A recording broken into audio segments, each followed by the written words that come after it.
Ladies and gentlemen, boys and girls, children of all ages, welcome back to another episode of the Keel Podcast.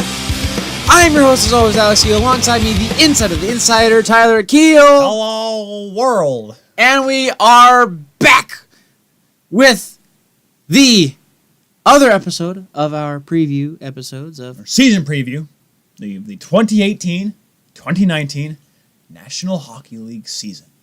The year of our Lord, 2018. the year of our Lord 2018, year of our Lord 2019. That's what I was going to say, though. You blew it. What? I was going to say it, and then you repeated it again. It's too late now. But yes, talking about the West today. But first, there's news. Not As breaking. per usual. Not breaking news. Okay. But news. You have to understand. Look, we do one episode a week. Exactly. One episode every 7 days. There's got to be one thing that happens. We must cover everything that happens in a 7-day period. I know. That's why I'm hoping one thing happens today during the show. Gosh darn it. What? William Nylander isn't going to sign today. I don't know. I'm waiting. Anyways, let's talk about signings We'll get to that that in a actually second. happened and actually will happen. Well, okay. Lucas Spiza, Okay. the former Vegas Golden Knight All-Star, Lucas Spiza. The former Defensive first pairing defenseman.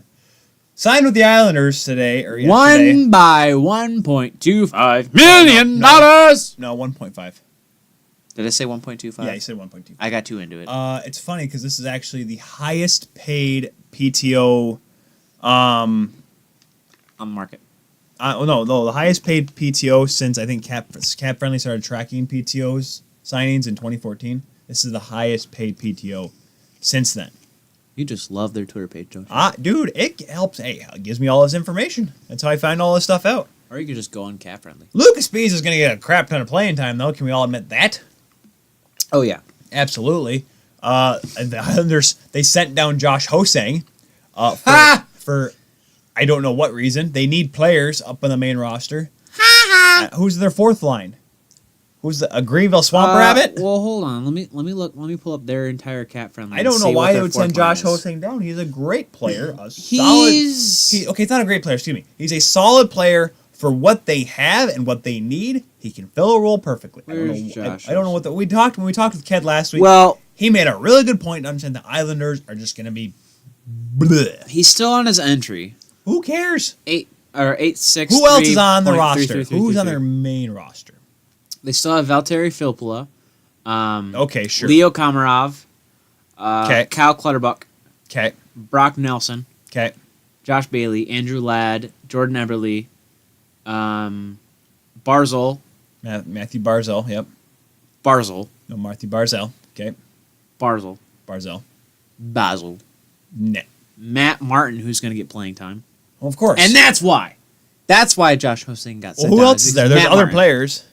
Well, do you want me to list all of them? Yes. Okay, fine. Top to bottom. Jordan Eberle, Andrew Ladd, Josh Bailey, Brock Nelson, Anders Lee, Cal Clutterbuck, Casey Kazikis. What?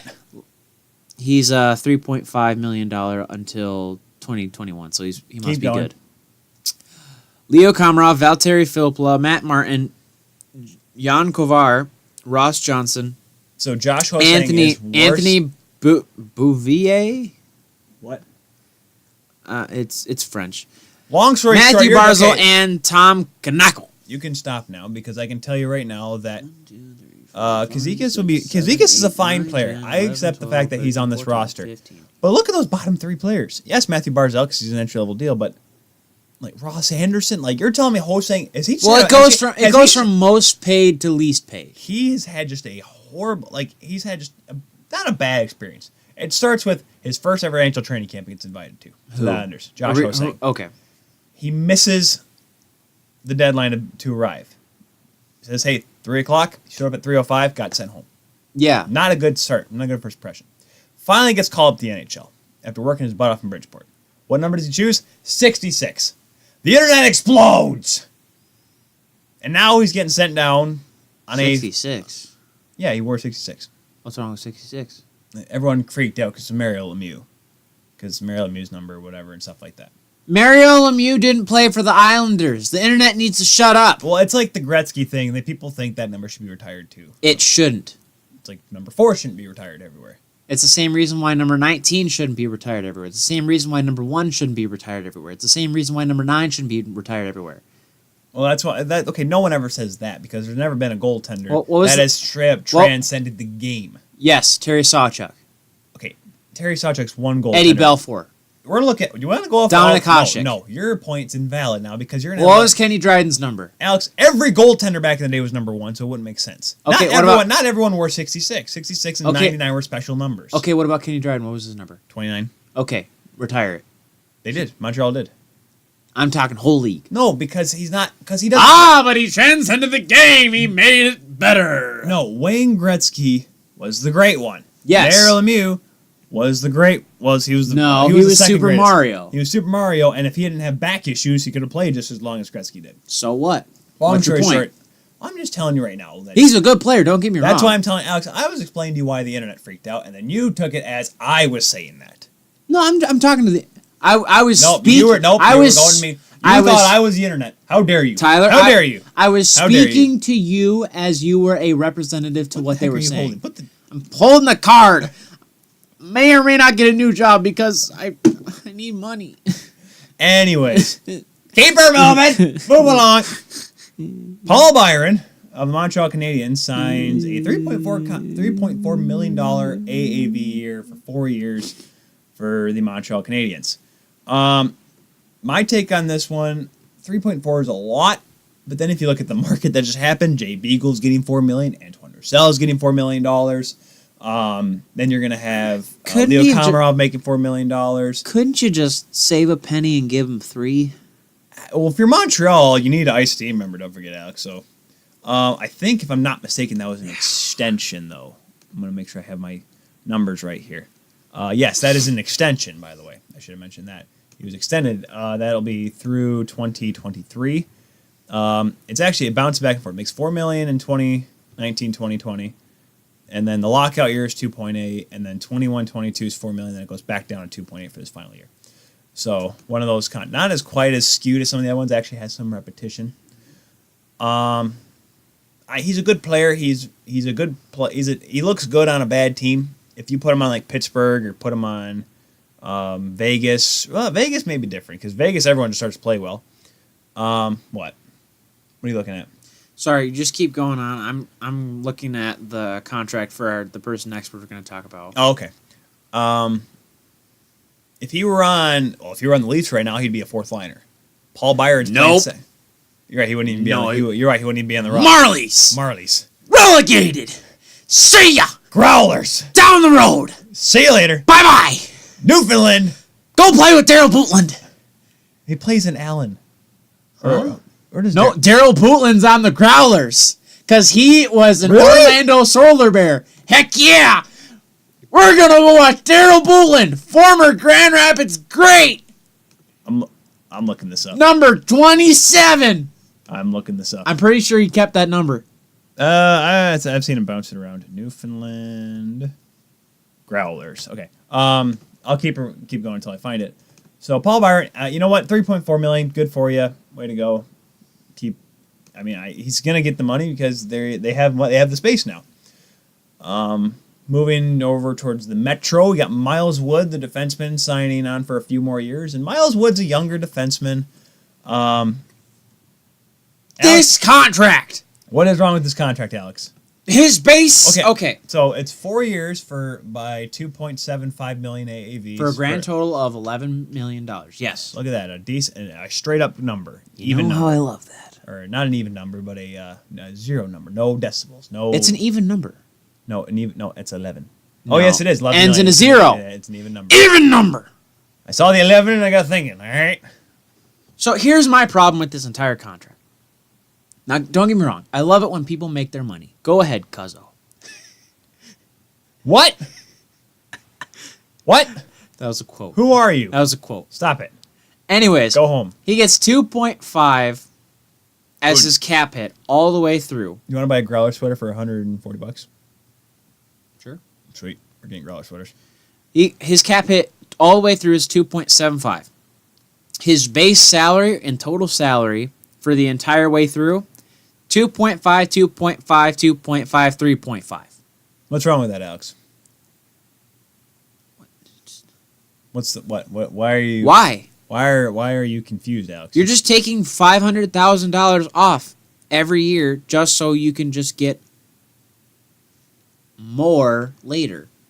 Well, don't forget, Alex. This is actually weird because you've seen a lot of these contracts been front loaded for the next 2 years, and then obviously the lockout year, and then it kind of goes back up again. Whereas Miles is taking a pay cut. Not a pay cut. He's getting more later, which I think is. I'm just saying, which is weird because you see with these contracts, they sign them big early because if they are bad later on, they can sell them for less. That's the point. All I'm saying is this, though. Well, his cap hit is all the same all the way through, so his selling point is not any different. It's just the fact of, excuse me, with him getting the 3.5 his last year, he's still got to pay that New Jersey tax, is all I'm saying. Well, I hear you. If he kept it even all the way through, that'd be smarter. But that's just my accounting side of my brain, because I have to do that tonight. You do, aren't you special? Happy birthday to Cal Yarncrack, by the way. I'm trying to pull up the elite prospects here so I can get the official statistics on one Miles Wood. Because it says he had 32 points last year in 76 games, which is not too bad for a young kid. He's my age. I'm actually older than he is. Let's see. Last year he had a -6, but then again on that Devils team that was, despite making the playoffs, they were kind of iffy. And let's see, his rookie year. Dude, I don't know why you're talking about this guy on Elite Prospects. You want to know who you should be talking about on Elite Prospects? Daryl Bootland. Oh, gosh. 21 games played, 3 goals, 5 assists for a grand total of 8 points. With how many penalty minutes? 95! Because he doesn't play. With a -2 over. You are just going to stop right there, sure. Okay, anyways, back to... By the way, he was an assistant captain. Of course, because when you're in the ECHL, whoever the oldest guy is gets the captaincy. That's how it works. That's how the minors work. Sam Reinhart finally signed with Buffalo. Finally re-signed. The restricted free agent signed for 2 years at a $3.65 million AAV for a total of $7.3 million. Now what? I'm sorry. I'm looking at Daryl Bootland. I'm looking at Focus. I'm looking at his past stuff, and he actually played 22 games in the 03-04 season for the Red Wings. I know. And then he played another 6. He played on the fourth line because and then he played for the Islanders for 4 games. Steve Thomas got hurt and stuff like that. I remember there was a weird reason. I have the photo of him and Darcy Tucker fighting. He played in Vienna? Yeah, he went there the Vienna Capitals and the EC Salzburg. Anyways, keep Sam going. Reinhart. Sorry. This is a contract. It's a simple contract. It's a cheap contract especially for him. He was waiting out for the longest time, and I think he finally realized that he wasn't worth that much money. Wasn't worth, I'm thinking... You're not the good Reinhardt. Exactly. Well, there actually really isn't one. He actually is better than Griffin by a lot.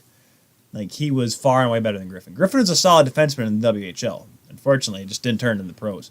Sam Reinhart was a great forward when he played in Kootenay. He was a fantastic player.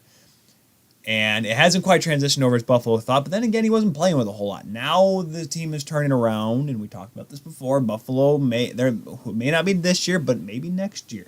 Don't put too much money into it, book. That's why I'm saying 3.65 for Reinhart is a perfect amount of money for a winger who has an upside, who has the ability to play well, but I think it's a reasonable payment because they know that he has not done anything yet to prove that he can make $5 million, $6 million. Especially in the game of, what have you done for me lately? Nothing. He just signed, so technically nothing in the preseason. See what I did there? Shea Theodore. Theodore. It's Theodore. Shea Theodore. Josie Theodore. Who cares? I don't remember how you say it. Doesn't matter. Just signed yesterday. What was the official signing on that one? I don't know the exact. I'm going to look up the exact time. Because I remember I woke up this morning and I saw it. Let's see. He signed the contract September the 25th, so it had to have been early this morning. So he signed. Really? Yep.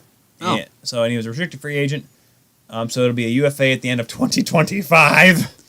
Well, with a modified no trade for those clause for the last 2 years, which is smart on his part because he knows that he can make the money, and he's also smart because his salary is It's fine. even all the way it's through. 5.2 all the way down. 5.2, 5.2, 5.2. Finally, a contract Kennedy, wing back. I think what happened was maybe the team thought to themselves and said, "Hey, maybe we should pay him straight up." I mean, I guess it doesn't affect the cap. That's why these AAV is so important, is because the AAV is only what costs a team in the salary cap. Not if you get paid like $7 million one year and $2 million next year. Not like 1 year where it's $7 million gets you against the cap. No, it's automatically 5.2. So it really doesn't matter. And I'm sure he sees it like, I'm getting $5.2 million. Why do I need 7.5 this year and $3 million this year? Am I getting married this year? I mean, doesn't really matter. Am I going to get? Is she pregnant? Is she going to have a child next year? We're going to have to pay $7 million for a child. How much? Oh my goodness! I'm just trying to think. We're going to get into contracts and money later. Well, no, I'm just saying. Think about it. What if, like, with like front-loaded contracts and everything, your cap hit was what your base salary was. So if you're getting like 7.2 your first year, and then you're getting nothing the rest of your years, that's your cap hit. You're gonna get 7.2 at the begin at that your first signing year. bonus. That's your cap hit for that year, 7.2. And then if you have like $3 million next year, that's your cap hit at $3 million. And then if you have like league minimum by the time of your last year, that's your cap hit. Yeah, see, agents aren't that dumb, Alex. No, I'm not saying agents. Because agents know they need to get paid too. I'm talking leagues. I'm not talking. There's no change in actual money. It's just what the cap hit is. You know, and here's the thing: Shea Theodore, when he was in Anaheim, he's a good player. He's a good defenseman. Still a great player. He's going to get more minutes now that Lucas Space is out the door. Good riddance with him. But, hey, he made it to the final. What did you do? Shea Theodore made it to the finals too. Yeah, and he's getting paid for it. What am I down doing? We went over this, Alex. I'd like to do a lot more, but guess what? Ain't gonna happen. 9 times in at least. Sucks. Yep. Big one. I think he's worth it. And if you're Vegas, you're looking for a defenseman to peg as your future defenseman. I think Shea Theodore. Now, whether or not he may be the best player to do it, I'm not sure. But for what you have right now, you do have to pin one and say, hey, you are number one guy. I think Theodore's going to be the next guy for a while. I don't really see anyone in Vegas. They saw it last year. They didn't really need defense. So I think he's going to be the guy that they're going to say, hey, you're going to be our number one guy. Derek England is not going to be your number one guy. Do you think Shea Theodore gets the C? No. I don't think they're going to do the captaincy for a minute there. I think they're trying to wait it out because I don't think Derek England's got that much longer. Let's be honest with you. No. You can't just give a guy a C because he's a hometown boy. And it depends on the locker. Maybe he's a good locker room player. Maybe he's got a lot to offer to the team off the ice than he does on the ice. Because I'll be honest, he doesn't do a whole lot on the ice. So nope. And that's he sits there. So it was like Hogan, Jeff Hogan, when he was in Grand Rapids. He didn't do a whole lot on the ice, but he was a good veteran, knew what to teach the kids, and blah blah blah blah blah blah blah blah. That's why he was captain. For some weird reason, he was good at getting OT goals, though. My goodness. Well, he had a clapper. He was a sleeper car as a person. If he had time and space, he could shoot the puck. Here's the problem. He could never get time and space because he was slow as dirt. Literally, this would be him on the ice, just like, all right. I can tell you. All right, Marty, hold the puck in the corner for a second. All right, here we go. So, pass that! It'd been the second summer I skated with him. First time I asked. Jeff Hogan, by the way, you guys probably look him up. He's a longtime player. Played a few games in the NHL for St. Louis, but didn't do a whole lot. So they're getting on the ice. He's still wearing his Nebraska Omaha sweater. He always did that. Omaha. And he gets the puck on. So he steps on the ice. Looks like he hadn't skated in 100 years. Takes the puck from the red line. Walks down the blue line. He sees me. I line up for a shot. He just winds up taking this screaming clapper that went up into the net. He wasn't even close to me. And I said, you all right, Hoagie? He's like, I'm a little rusty. I tried to get it down. No, don't get it down. You're going to hit me. We just whistled this blast. He's just coming down. That's why I said, just hold the puck. Yeah. Fire. Pass it. Wow. And he scores! And that's why I do the play-by-play. Best color commentator ever, right here. Newfoundland Growlers. You never did a game with me, actually. Yeah, I did. You never did it. No, you never did. Not hockey. You did lacrosse with me, though. Please come back. Pay me. Please. Pay me. oh wait, if you get this job here, and then Alex, then we can say, hey, I have these nights off because I need to work games, because you can do that because you're only a couple of games. Like, yeah, you work with me now. Yay. Okay, cool. Pay me. I can't. Okay, tell somebody else to pay me. You're coming out for your goodwill, for your love of the game. Tyler, you see, I'm going to be going into the business world. All right. And if I don't want to be later, we'll talk about this later. It's a matter of what's in it for me. So with them. Oh, guys, guess what? The Leafs made a signing. No, they didn't. Semyon Durargichin. Durargichinstev. Signed an entry-level deal the other day. Not William Nylander. Hold on. Before Durargichinstev is a hyphenated name between his mother and his father. I assume so. How bad you gotta feel for the last name of Dur? Well, hold on. What's your maiden name, madam? Dur. Hold on. Semyon. Dur's over Dur. Dur. Searching Dur. He's a good boy. Good boy. He's from Moscow, Russia. Not Moscow, Moscow. Born in 2000. I'm old. Yeah. It's official. I am old. Let's see. Played for Peterborough the last couple of years. Oh, all right. So, yeah, played for Peterborough. Of course, Kyle Dubas is always good with the juniors. 51 points last year in 68 games. Not bad. Not outstanding, but not bad. Not bad. Hey, did you... He'll probably... He'll probably struggle to... Maybe... I think he's going to stay in Peterborough, but he signed a contract, and maybe next year we'll see him with the Marlies. Maybe, but all I'll say is this. If we can, pop it up on the screen real quick, Tyler, with your editing stuff or whatever. What am I putting up there? The picture of him and Dubas. Oh, yes. That boy... This photo of these two people... So happy. Literally, look at that smile right there. He's so happy signing a team. And Dubas' smile, too. He's like, yes, I'm great today. Where's Nylander? Where's William? Where's Nylander? Where's little Dicky? What? Well, little Willie. Oh, you said little Dicky. I'm like, his name's not Richard. Willie, Dicky. No, because it has to be Willie. Where's Little Bill? Anyways. Little Bill. Oh, yeah, by the way, he got sentenced today. What? Bill Cosby. Bill Cosby. He got sentenced. Anyways, moving on. Back to hockey. William Nylander has not signed yet, and we're upset. And guess what? There has not been anything. There was whether or not it was a fake tweet. I'm going to pull it up for you, Alex, because I tweeted something about it. I'll make sure I. Where is it? Here it is. Are we talking about our furry friend? Nope, I found it. Let me see if I can put it up here so you can see it, because I don't think you've seen it yet. This is what I found. Okay, you're going to have to click that. That's fine. So William Nylander, apparently, according to some people, posted this, and I'm going to put it up on the screen now. You can see it now. There you go. It is literally... It says... Coming soon, ... with pen and then paper. Now, I heard a lot of people scream, it's fake, blah, blah, blah. And people were saying he posted and took it back off. Stop torturing me! This needs to happen. We are a week. We are 8 days away. And by the time people hear this, they'll be 7 days away from our first game, Alex.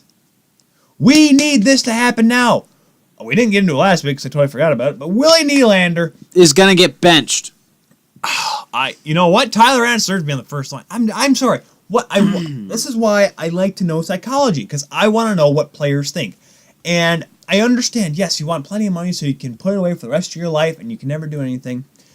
At this point, I think I know exactly what it is, dude. Do you want me to tell you? Go for it. Go for it, and I won't have a rebuttal, but I'll just keep rambling about my random nonsense. There's this one guy, I forget his name. Sergei Fedorov. No, not even a hockey player. Le'Veon Bell. No, not even a sports guy. It's just like... Chris Angel. Mind free. No, but there's this one guy, Tom Cruise. Basically what he does is he goes out into society and he tries to do things. Like, he made a fake restaurant or whatever. Tony Carbonaro effect? No. Nope, okay. But he made this like fake restaurant or whatever, and he made it like high class or whatever, and it was literally the stupidest thing ever. And then he did another thing where he took like an off-brand marketer in New York, took his clothes and then went to Paris and then sold his name as like Giorgio Ivani or something like that or whatever. He does things and tries to do world pranks or whatever. All right. I think what William is into Willie. All right. How's it? William Nylander. How does it affect the Leafs? It affects the Leafs because it affects the Leafs because William Nylander has an attention complex. He needs to have the spotlight on him. You're gonna have the this is what he spotlight on wants. you. You're going to have it on you when you're lighting up the league. No, with he's Matthews not, though. and Marlowe. With Matthews, with Marlowe, with Tavares. No. The line's gonna be Matthews with Marlowe and. I'm just saying. Nylander. He's gonna be. Tavares is with Marner right now. They're having a ball. He's playing second fiddle to Tavares and Matthews. He wants the light on him. He wants to be the superstar. That's why he's taking as much his time as he can now to make posts like this. Okay. All right, and do whatever he wants. William Nylander, I know you're listening. I know you're watching. I know you're Sure. doing both at the same time. I know you're on SoundCloud and on YouTube at the same time. I know you're on Google Play and iTunes because you know what? You have a phone that does both. Send it! Because you have enough money to do that. Willie, understand this. If you sign on October the 2nd, or excuse me, game starts at 7 o'clock Wednesday night. If you sign at 6 o'clock on October the 3rd, if you do not, I'm not kidding, if you do not put up 20 points in the first month, in the month of October, you will be looked at as an absolute sham. You will look like as a joke because you did all this just to get this money. That you look at the stats after that first month, that's clearly not worth $7.5, $9, $12 million. Can I? Nope. Let me go. All right. If unless you've been skating on your own and you've been training and playing in some games, I don't know what the heck you've been doing. If you're in game shape come October 3rd and you sign, great, awesome, bingo, we're all good. I don't have an issue. But if you sit there and say I need my money and just sit there like this and just eat I don't know. Is he in Sweden right now or is he in Canada? No, he's in Canada. He's in Canada. Well, whatever you're eating. You're sitting there just getting all plump or whatever, just sitting there, I'm like, all right, waiting for it. And then you come out and absolutely just, you know what, the bed? No, he looked in shape. Shape. Frank Corrado was in shape. Wasn't in game shape. Willie Nylander needs to be in game shape. Needs to be in game shape. Needs to be in game shape. Almost off the get-go, because you know the press in Toronto. You know the press all around, especially, oh my gosh, people out west, they're going to have a ball with this and think, at least our guys signed their extensions early. They may be $21.5 million, which we'll get to later. But at least they signed on time and they were kind of ready for the start of the season, unlike William Nylander. If he doesn't make 20 points... Well, 20 points. 20 points is probably a lot. Like 10. If he's not a point-a-game player at the end of the month. Is that fair? Is that fair? 20 points in the second month. No, because he's not... I'm saying at the end of the first... I'm talking at the end of October. Because I'm saying he's not... Because he'll probably catch a start by November, let's be honest. No, I'm just saying he's not going to get minutes. He's going to get benched. He's going to get put on the fourth line. Like he did. Babcock. He got put on the fourth line last year. He got put on the fourth line his rookie year. This is what I'm going to say. It's not going to be a trend of he's on the fourth line because he has been for the past couple of years. He's going to be on the fourth line because Mike Babcock has tradition in his blood. If you do not show up, and you're not ready to play, I'm going to throw you on the fourth line, or I'm going to throw you down the Marlies. Have fun. Josh Levo's looking for a job. Actually, Josh Levo's been looking all right. He's been looking all right. Didn't he score? Okay, everyone scored. Okay, still though. Good for Levo. Per Engvall scored. He scored a goal in a Leafs uniform, not a Marlies uniform. He scored goals before, Alex. He just does it rarely because he rarely plays. Exactly. That's just like William Nylander. He's rarely going to play because he's going to get benched. Well, like I said, unless he lights it up that first couple games, then he'll probably be sitting down. But it just needs to happen. It needs what? I don't know what's holding him back. Does he need that much money? Does he need what? Does he need? It might be an attention thing. I hope not, because that's not a thing you want in the room. Listen, I know Willie wants to be a Leaf, and he gets along with the players and all this great stuff, and I'm glad everything's looking good. But it's just like, what's the nice point? To meet you. No, get out of here. Well, I don't understand why he wants to do this. If there's a good reason behind it, I'd love to hear it. Makes as much sense as what we're about to talk about next. Oh, yes. Our furry friend from Philly. That's some alliteration for you. Our furry friend from Philly. Well, except for Philly's not spelled with an F, but it's if you're going based on pronunciation. Pronunciation alliteration. What is this? No, I already did it, but okay, fine, whatever. What is this? Tell me what this is. Quit popping, that's my thing. What is this mascot here? His name is Gritty. He's got grit. Because like the Broad Street Bully's Gritty. Like how he shows toughness. What is this thing? Look at it! It is. Look at it! Look at it! I'm Patrick Starfish from remember SpongeBob? He's like, yes. Look at it! I don't understand. What is the point? What are you looking at? I was just checking the name of the Philadelphia Phillies mascot. The Philly Fanatics. Because the Philly Fanatics is actually kind of funny because it's just really dumb sounding. Gritty is some horrifying looking monster that looks worse than Edmonton Hunter, that Lynx thing. It's a bobcat. Lynx, Bobcat, whatever. That because no, they're completely different. I will things. admit, at least the Flyers thing kind of makes sense because bobcat will kill you. Because Claude Giroux's hair is red and he can grow a decently long beard and has a lot of hair. So I guess that kind of makes sense. But that's just one player. Now you're gonna have to explain to me what was the point that the Flyers needed. What did the Flyers really just feel like? Hey, we don't have a mascot in threes. We need a mascot in threes. Threes. NHL threes. Oh, NHL threes. Yeah. Well, I mean, first of all, the reason I understand the Leafs have a no, polar bear. Well, I understand that.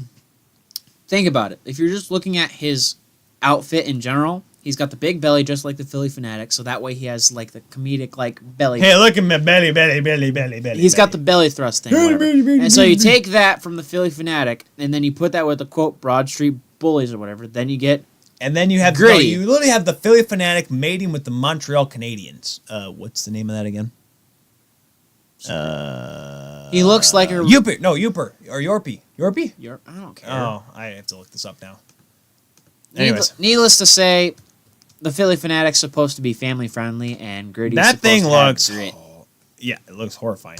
Youpie. Okay, I was close. What the? What?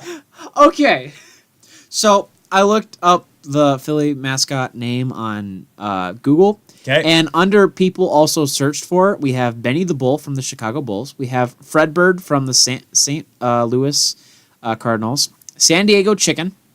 San Diego Chicken. Beautiful. Swoop from the Philadelphia Eagles. Clutch. Wait, Swoop? Swoop, that's his name. That's a horrible name for a mascot. He's an eagle. They swoop out. Oh, thank you, Alex. I'm glad you can tell me. Clutch from Eagle flies. Clutch from the Houston Rockets. Wait. Clutch. He shoots threes in the clutch. Yep. Stop it. that's his name. No, that is not a name. That's his name. Not a name.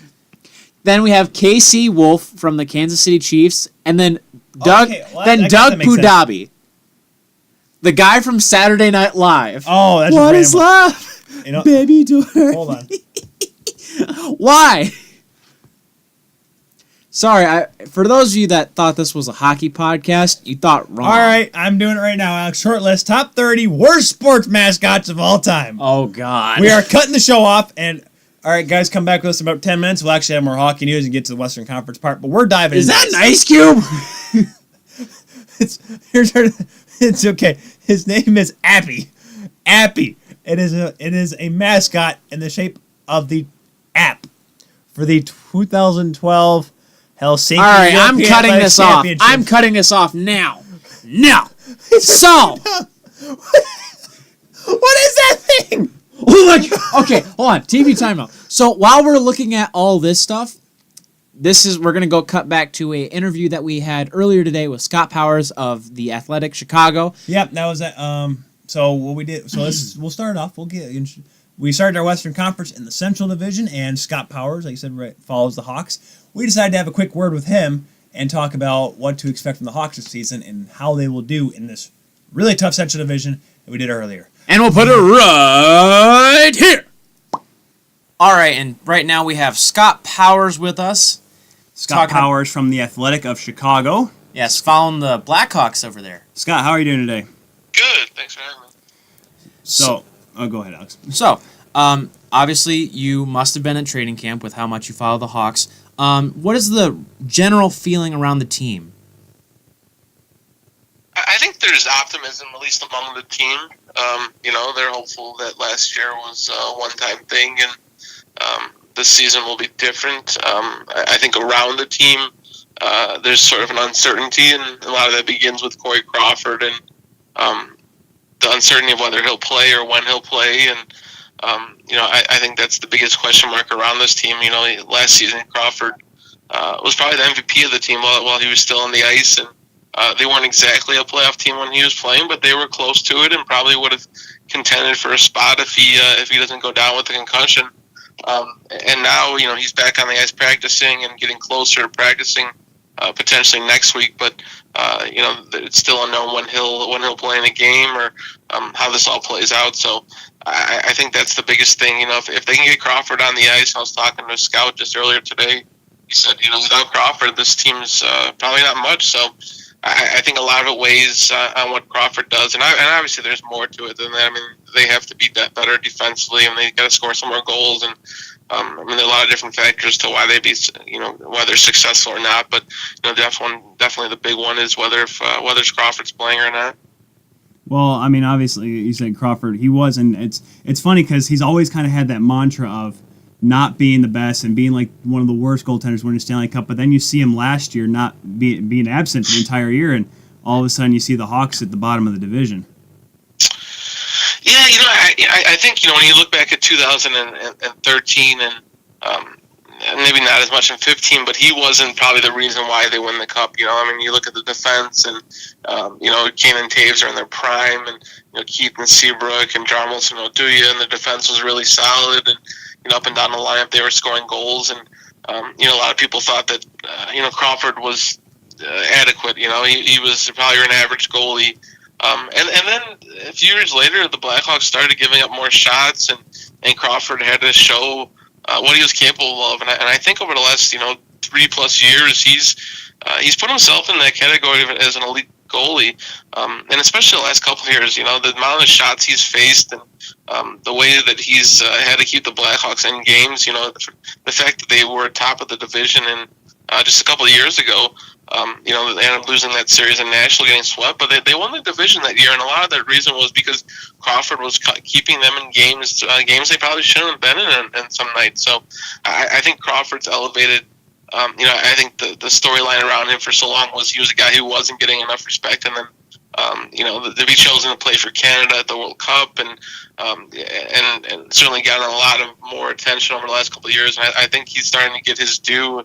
And then last year, just the way that he played up until December, he kept them in every game when they were giving up 30+ shots, and there are a lot of quality looks in there too. So I think the storyline has changed a little bit, where the people know how important Crawford is to this team, and now more so than ever, just because of the team around him isn't as good as it once was. Right, and obviously you did mention he definitely is a starting goaltender in this league, but kind of going back to, since he isn't necessarily 100%, it's not the matter of can Anton Forsberg fill in for him before he comes back, but how well do you think Anton Forsberg is going to do while Corey Crawford's on the wayside? Well, I think Forsberg is going to be the number 2, and the number 1 will be Cam Ward, who they signed in the offseason from Carolina. They signed him to a 1-year, $3 million deal, so it's probably a short stint in Chicago. But they saw someone who's played a lot of NHL games and has experiences as a number 1, and I think he was the insurance if Crawford wasn't able to go, and it doesn't appear that Crawford's going to be ready for the season opener. So I think they saw Ward is a guy that can start 20 to 40 games if needed. He's had some ups and downs in Carolina. His best days are probably early in his career. Excuse me, sorry. But he's probably going to be the number 1, and then Anton Forsberg had his chance last year, and if Forsberg had excelled when given the opportunity, even when Crawford went down, the Blackhawks may have not gone out and got someone like Cam Ward, who had that much experience and probably handed Forsberg in net with Crawford out. But Forsberg had a lot of ups and downs, and there were inconsistencies in there. So I think he starts the year as a number 2, and if Crawford comes back, the question becomes what happens to Forsberg. It's, he has to go through waivers, and I doubt the Blackhawks, Quenneville said that he doesn't want to keep 3 goaltenders, so Forsberg ends up on waivers and either ends up in the AHL in Rockford or he ends up in another organization. So, he'll be playing for his career too. He's going to give the fact that, Crawford may be a few weeks away at least. He'll probably get a few games and get a few more chances in net. But I think to start off with, it's going to be Cam Ward's net and see what he's capable of. I know tonight when they have their 4th preseason game tonight, and they're going to let Cam Ward play the whole game. So he'll start to get a better feel of his team as well. That's always important, obviously, towards the end of the preseason, getting a full game. But you briefly mentioned talking about Rockford there, and I saw one of your articles recently talking about guys that may make this team, may not make this team. Who in Rockford right now has an opportunity to crack the main roster? Yeah, well, the guys that I guess played in Rockford last year are still up with the Blackhawks in the NHL camp, and I think Luke Johnson is one that's kind of been surprising, where he last year, he started to play better for Rockford and was one of their top guys, and he came into camp and he's probably taken a spot in the bottom 6. John Hayden and Andreas Martinson, 2 guys that saw some AHL time last year, but end of the year with Rockford, probably also bottom 6 guys. I think some of the newcomers, not from Rockford, guys they signed, or prospects coming up that are probably a little bit bigger spots. They're going to crack the lineup. Dominic Cahoon, they signed from Germany. He played in the German league the last few years, and they signed him in the offseason. And tonight he's going to play on the top line with DeBrincat and Taves. So he's kind of carved a niche for himself already, and then get a bigger opportunity than defensively Henry Jokiharju, the draft pick from 2 years ago, their first round pick.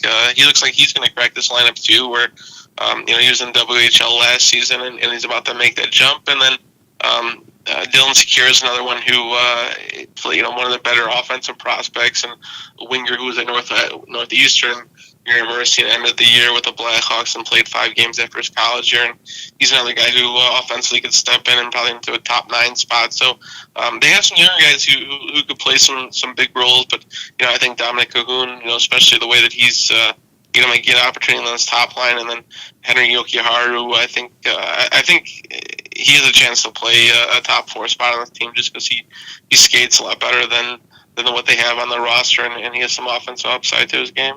I mean, that's one of the best part about training camp, is that you get to see a lot of these young guys that you may not see this year or next year, but in the future playing with Taves, Kane, DeBrincat, guys that are currently on the Hawks. Yeah, for sure. Yeah, and you get to like Adam Boquist, who was their first round pick this past June, 8th overall pick, and he's actually still at camp. And Quenneville's left open the possibility he makes his team.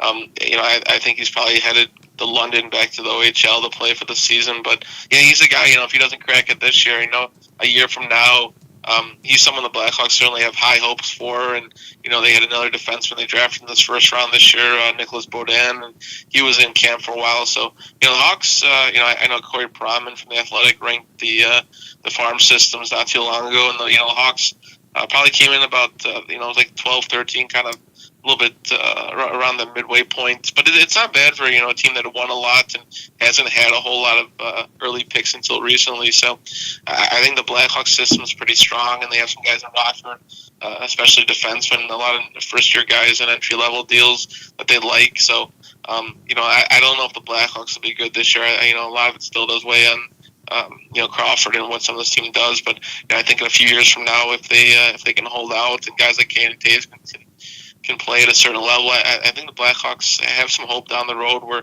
they have a lot of young, promising, prospects in the system. So, moving over from prospects to more veteran talent, one player that really had a rough year last year statistically, Duncan Keith. Do you expect any bounce back year for him this year? Yeah, I think so. I think he took last season personally more than a lot of the guys were. It affected him. I think his motivation, subsided, and last year they struggled to find a defensive partner for him, and they were hoping that Connor Murphy would be that guy, and that didn't work out. And Jordan Osley, someone who had been a healthy scratch for the first month or so, ended up being partnered with Keith for a lot of the season. So Oshuli is playing his offside, and Oshuli has some skill and can skate, but I don't think a lot of people think of him as a top pairing defenseman. But it was the best situation, best pairing for Keith. So I think if they can find someone who's more capable of playing that role this year, it would help Keith. Right now, they're playing Brent Seabrook with him. In recent years, that hasn't worked out as well. Seabrook's lost a bit of a step, and so we'll see how that plays off tonight. It'll be their first game that they're actually playing. Their first preseason in the game of the year, and they'll be paired together, so we'll get a better idea of that. But I think he took this offseason seriously and was motivated after his last year's disappointment. And on the other side, there's also reality. I mean, he's getting up there in age, and the Blackhawks probably still see him as a top pairing guy just because there isn't anyone to step into that role. So if he's playing 26 plus minutes. It'll become a question whether he can still play that well consistently over that time, and it might be in the Blackhawks' best interest to start limiting him where they can, whether it's on on special teams or 5-on-5, wherever. But I think in general, I think he's capable of a bounce back here. He's a bit of an offense. A bit of an athletic freak, and with his endurance and just the way he's able to skate. So, I think a lot of it comes down to the pairing and who they have with him. So, last thing before I let you go here, Scott, the Central Division that the Hawks are in has become, in my eyes, one of the toughest in the league. I mean, you have St. Louis, who's going to have a bounce back here. Nashville and Winnipeg are up there. Minnesota can obviously still compete, and Colorado's there. Dallas, who knows with them, but where do you see the Hawks kind of finishing in the Central? Yeah, I think you have Nashville and Winnipeg at the top. From there, it's a little bit less, less known. But St. Louis certainly went out and improved themselves down the middle, and they're better with their centers. And the goaltending's a little bit of a question there, but Dallas has a lot of those guys back, and now you bring in a new head coach. Maybe that improves them, and Minnesota. They still were pretty good last year, and I don't know how much they did this offseason to improve themselves, but they're still a pretty good team, and I think Colorado improved themselves in the offseason. And then you look at the Blackhawks. I don't think they did a whole lot this offseason to improve themselves.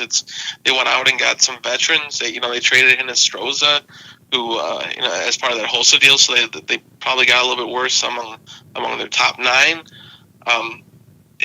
Again, a lot of it rolls with Crawford. If Crawford's healthy, then maybe they're a wild card. If not, maybe they're a lottery pick again. But when you look at the top of the division, especially Winnipeg and Nashville, and I don't think the Hawks match up with those teams. And you can certainly make a case that there are a lot of those other teams in the Central are ahead of them too. So I think best bet. Crawford's healthy. Some things click, and they're pushing for maybe that third spot in the Central. But then maybe that's a stretch, and maybe they're pushing mostly for that wild card spot. So yeah, I think there's a lot of work ahead of them, and the one luxury they do have is they have some cap space. So if they are in the mix, maybe Stan Bowman's aggressive again, and probably has to trade a prospect or some draft picks to get someone, but they have some cap space to go get maybe someone as a deadline acquisition. So Crawford's healthy. Saad bounces back, and Taves and Keith, and maybe they go out and get someone, but that's a lot of ifs. So, right now, Blackhawks probably wouldn't be a team you'd be betting on to make the playoffs.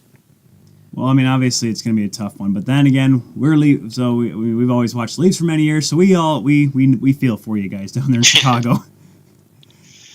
Nothing good. I'm going to write my stories regardless. I try to stay objective here. So it's, I've covered this team for a while, and they've had a lot of successful years. And this is what happens to teams as they get older. And, when you sign guys like Seabrook to long-term extensions, and you suddenly have Kane and Taves, they're going to go play well into their 30s. And, some of these things, just how it play out, if you hold on to players, as they get older and pay those players a lot of money, and Blackhawks have to be smart about all their cap decisions, and it's arguable they haven't been about some of those. When you look at, I think the Blackhawks would have looked a lot different with Panarin and Teravainen last year, and those are guys they traded away. So some of it's on them, some of it's just paying the price of success and holding on to your core and your veterans, guys who built you up. So the promising thing for the Blackhawks is they do have some younger guys. Just it may not be right now. It may be a few years from now when some of those guys are ready. Well, definitely some great insight. Thank you so much, Scott, for coming onto the show. Make sure you follow him at by Scott Powers. That's BYSCOTTPOWERS on Twitter. Make sure to check him out at The Athletic Chicago. Once again, Scott, thank you so much for coming on the show and giving us some really good insight with the Chicago Blackhawks. Thanks, Sounds Scott. good. Thanks for having me, guys. Take care. Well, that was a great interview. You know what's funny about that was one of the things was because a lot of local reporters will like to up their team no matter what. Sorry, I'm trying to adjust my foot there. But I love how he's like so honest. He's like, this team that he talked about how the management didn't do a whole lot, and he said, I love when he said, yeah, well, I'm gonna still keep writing my articles and stuff, and I'm like, I got you, buddy. Journalist to journalist. Reporter to reporter, I got you. You got to do what you got to do to keep going. Well, yeah, I mean, what are you going to do? Just completely embellish it and say, Chicago Blackhawks. And no. The fact that just because they got just because they lost 6-2 tonight to the backup of Arizona Coyotes doesn't mean anything. They're still good. No, I don't think they're that bad. The Hawks are an interesting team. It's almost as bad as who lost to Arizona twice in the preseason. Preseason doesn't care. Arizona probably put out their best team against someone else's AHL team. Who cares? cares? It was a close game. All I'm saying is this. Wait, hold on. Oh, no, yeah. For those of you who thought the Pittsburgh Penguins weren't going to win this cup this year, you're right, because it's the Chicago Blackhawks. They're going to win the cup. They're going to come back, and they're going to win it. Let's clap during the anthem. Yeah! Oh, gosh. For some reason, you just don't like that. I don't. Sit there and stand silently or sing. That's it. You're a very opinionated person. I don't know why you don't like it. I think it's unique. Yeah, it's unique as in the way of eunuch and tunics, and I don't trust anybody wearing a tunic. Anyways. So that's the Central Division. The Dallas Stars. For a team... Do you want to just go team by team and go off what we think about them? Yes, I think so. Dallas Stars, Tyler Seguin, good signing. Well, it's a good extension. You signed a piece of paper. It's a signing. Dallas is in an interesting spot. Right now they have 0 defense, and they cannot afford any defense. However, Jason Spezza's contract ends this year. Now, if you can somehow offload that contract onto someone and maybe then try to get a draft pick, but this is okay. If you're the Dallas Stars, you're not buying, you're not selling this year. You're holding on for dear life. You have Mark Mathot. Well, you have Dan Hamhuis still around. You have Ben Bishop if he's healthy. But that's about it on your defense. Let's be honest. The offense is what Dallas has been riding on. And I don't think they can do that this entire season. Right. They're kind of like Toronto in the fact that their defense is a bit lacking. But I wouldn't say they're buying or selling. At least there's prospects for the Leafs. There's nothing for the Texas Stars. Well, okay, we saw the nothing series. that we paid attention to. Alex. That's a Leafs bias right there, Tyler. That's a Leafs bias. I watched that series. It was Mike McKenna and the Texas Star forwards against the Marlies. There was no defense. Mike McKenna was stopping 45 shots a night. Well, that's just what they put on the ice. You never know that they might have prospects that are still in the juniors and stuff. That's going to be years then before they even come up then. Still, all I'm saying is this. They're not necessarily buyers or sellers, but they could be traders. That'd be selling now. Are you getting? That's not selling. Okay, you don't just trade players for no reason. Jason Spezza, that'd be a sell. Okay. That'd be a sell. If you trade him, that's a sell, Alex. I'm saying traders in the fact of you're removing assets from your roster in exchange for assets coming into your roster. But you don't. That's not a sell. That's a trade. Okay, but I think they should. Well, okay. I'm saying nobody's going to take Spezza. Nobody. Exactly. That's why you're going to have to just hold out this year and just play with what you have. hopefully you have all right. If not, you have a good draft pick next year. You find a decent prospect. Maybe you can bring him in. Maybe you can't. But then you have the money that's offloaded with Jason Spezza. I'm looking up his contract right now. Just make sure I can have my correct numbers. It was somewhere ridiculously high for him. But then again, this contract was signed when Jason Spezza was a really good player. Jason Spezza, he'll be 7.5 at the end of next season. So that'll be gone. $7.5 million you can use to find a defenseman, sign a defenseman next year. Who else comes off the books? Matthias Janmark. He can. Yeah, I don't know about him. I like Brett Ritchie. I think he's got an upside. I really think. Like I said, Dallas. They have potential. Dallas is up front. They are riding on their offense right now, I could see them making playoffs. and they could. But here's the thing: you can only go with offense for so long. We saw it with the Leafs last year. I know I'm going back to the Leafs, but that first couple months, 8-goal games, 7-goal games, 6-goal games, it worked. But it didn't work for long, and they had to learn how to play defense. Just watching those Steve Dangle videos. The wrath of God, stand witness! But anyways, you know what I'm saying? It was like, they don't have much defense. And I know, I'm sorry, guys, Dallas fans, I don't think Roman Polak's your solution on defense. Except for in March, when you're in a playoff race, and I don't know if you're going to be there for that. I don't... You know what? I think Polak was a good for Dallas. I think he's a good asset. He's a veteran defenseman, a great locker room guy. Well, you also have to think of though, who was he playing with the entire time? Gardner. Hunwick the first year. No, Gardner. Not Gardner. Yes, last year. Last year it was Polak and Gardner. No, it was Hainsey.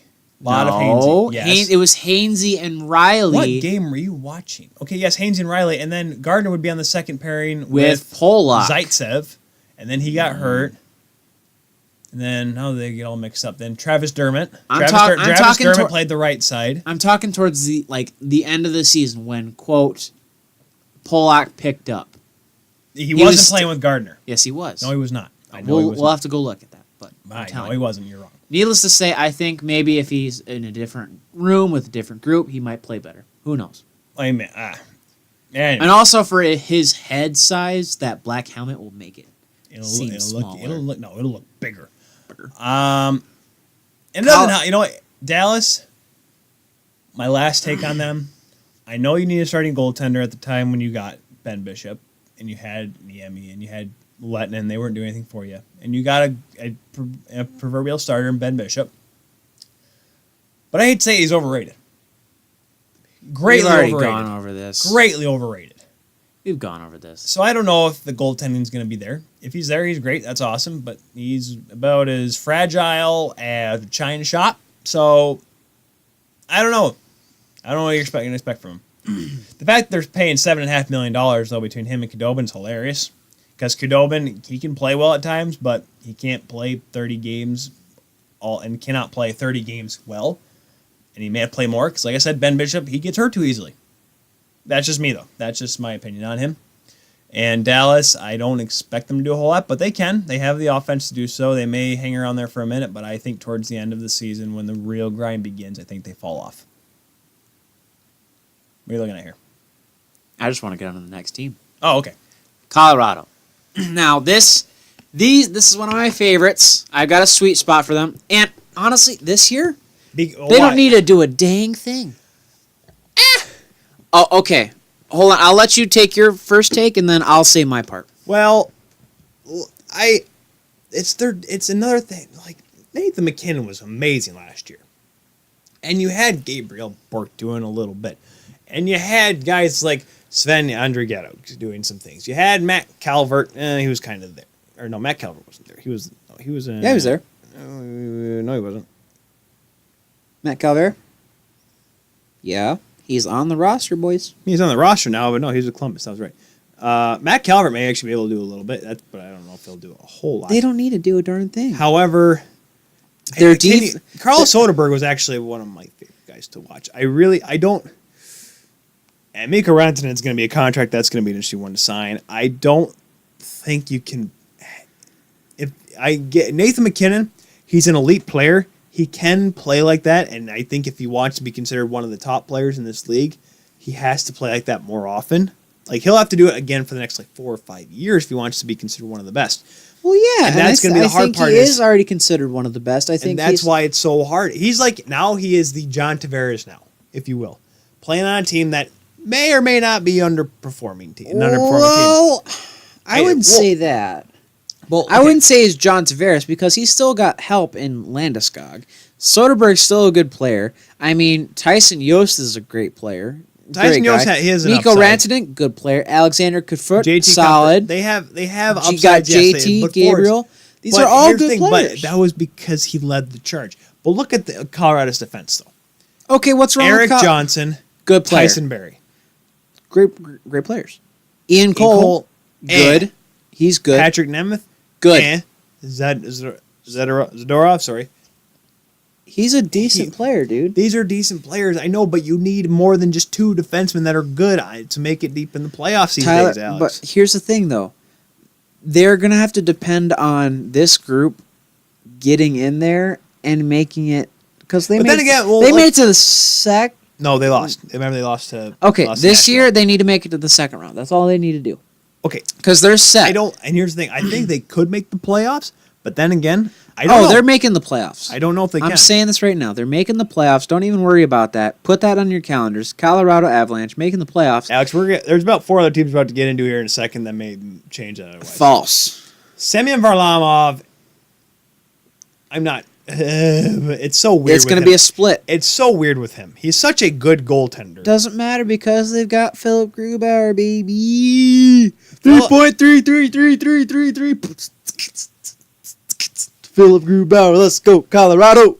Well, that's what I'm saying. Varlamov can play well, but now you have a guy like Grubauer that can play 30 games, who can help you out if you need a night off or you think, hey, we have a team coming in that Varlamov hasn't played well. You can give Grubauer those minutes. Not quite full-scale starter minutes, but you can give him a little bit more. They can split it right down the middle if they wanted to.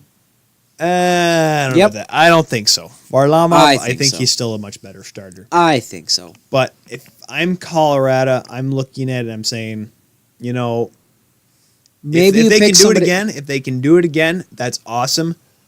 But it's hard to say and look at that. The way that season went last year, they got really lucky. St. Louis had a really off year.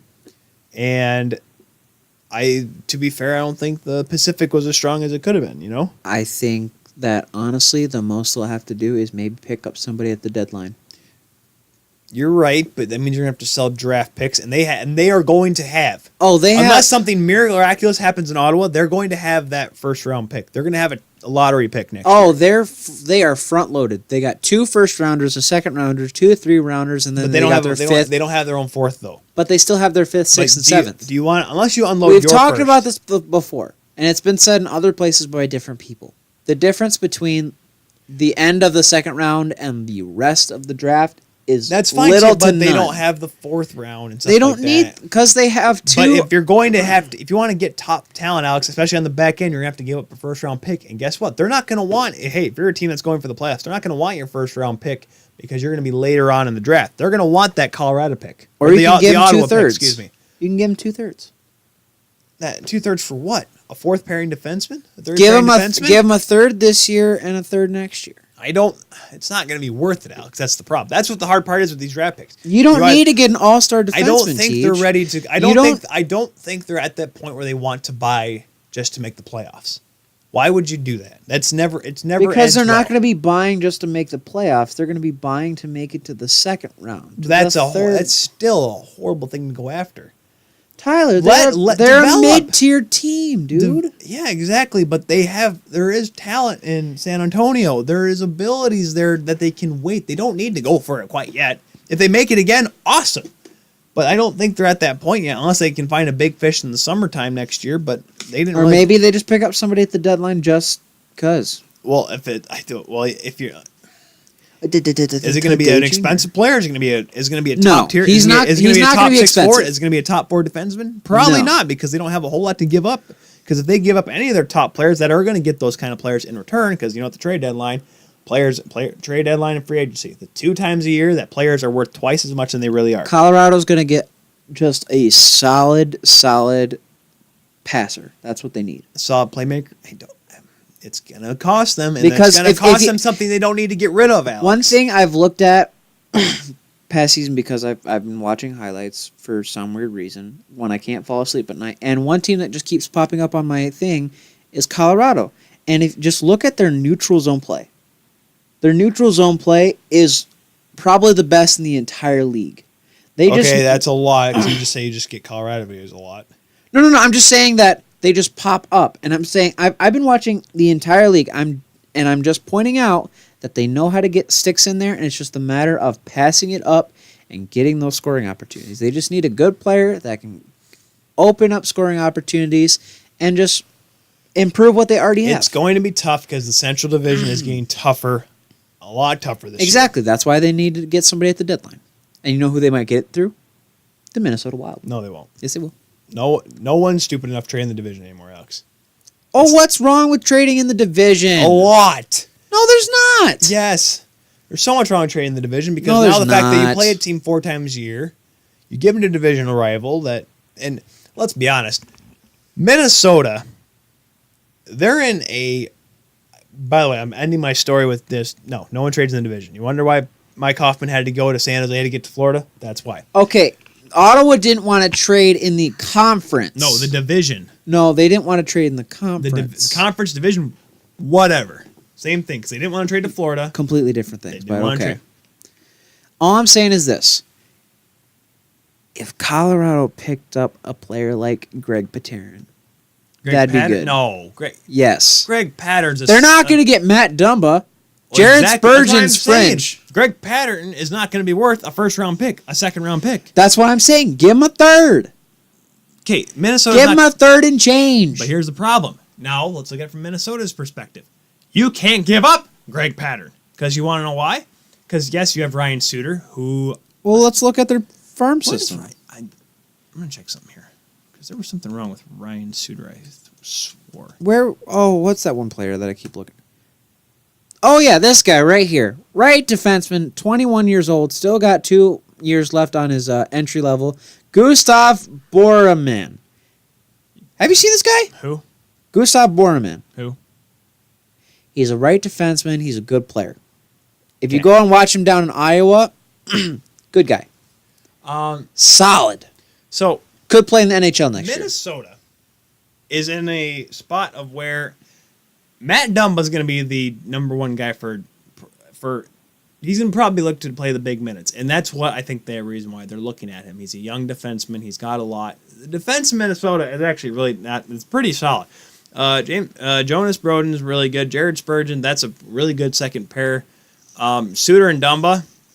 But Suter right now, he should be coming back by the time regular season starts. Yes. He's rehabbing the heck out of it right now. I don't expect him to be 100% by the time the regular season starts, so that may be... They're not going to push him. I don't think they're going to start as well as they could, And Greg Pattern, I think he's a solid third-pairing defenseman, but Do you want me to give you my complete honesty?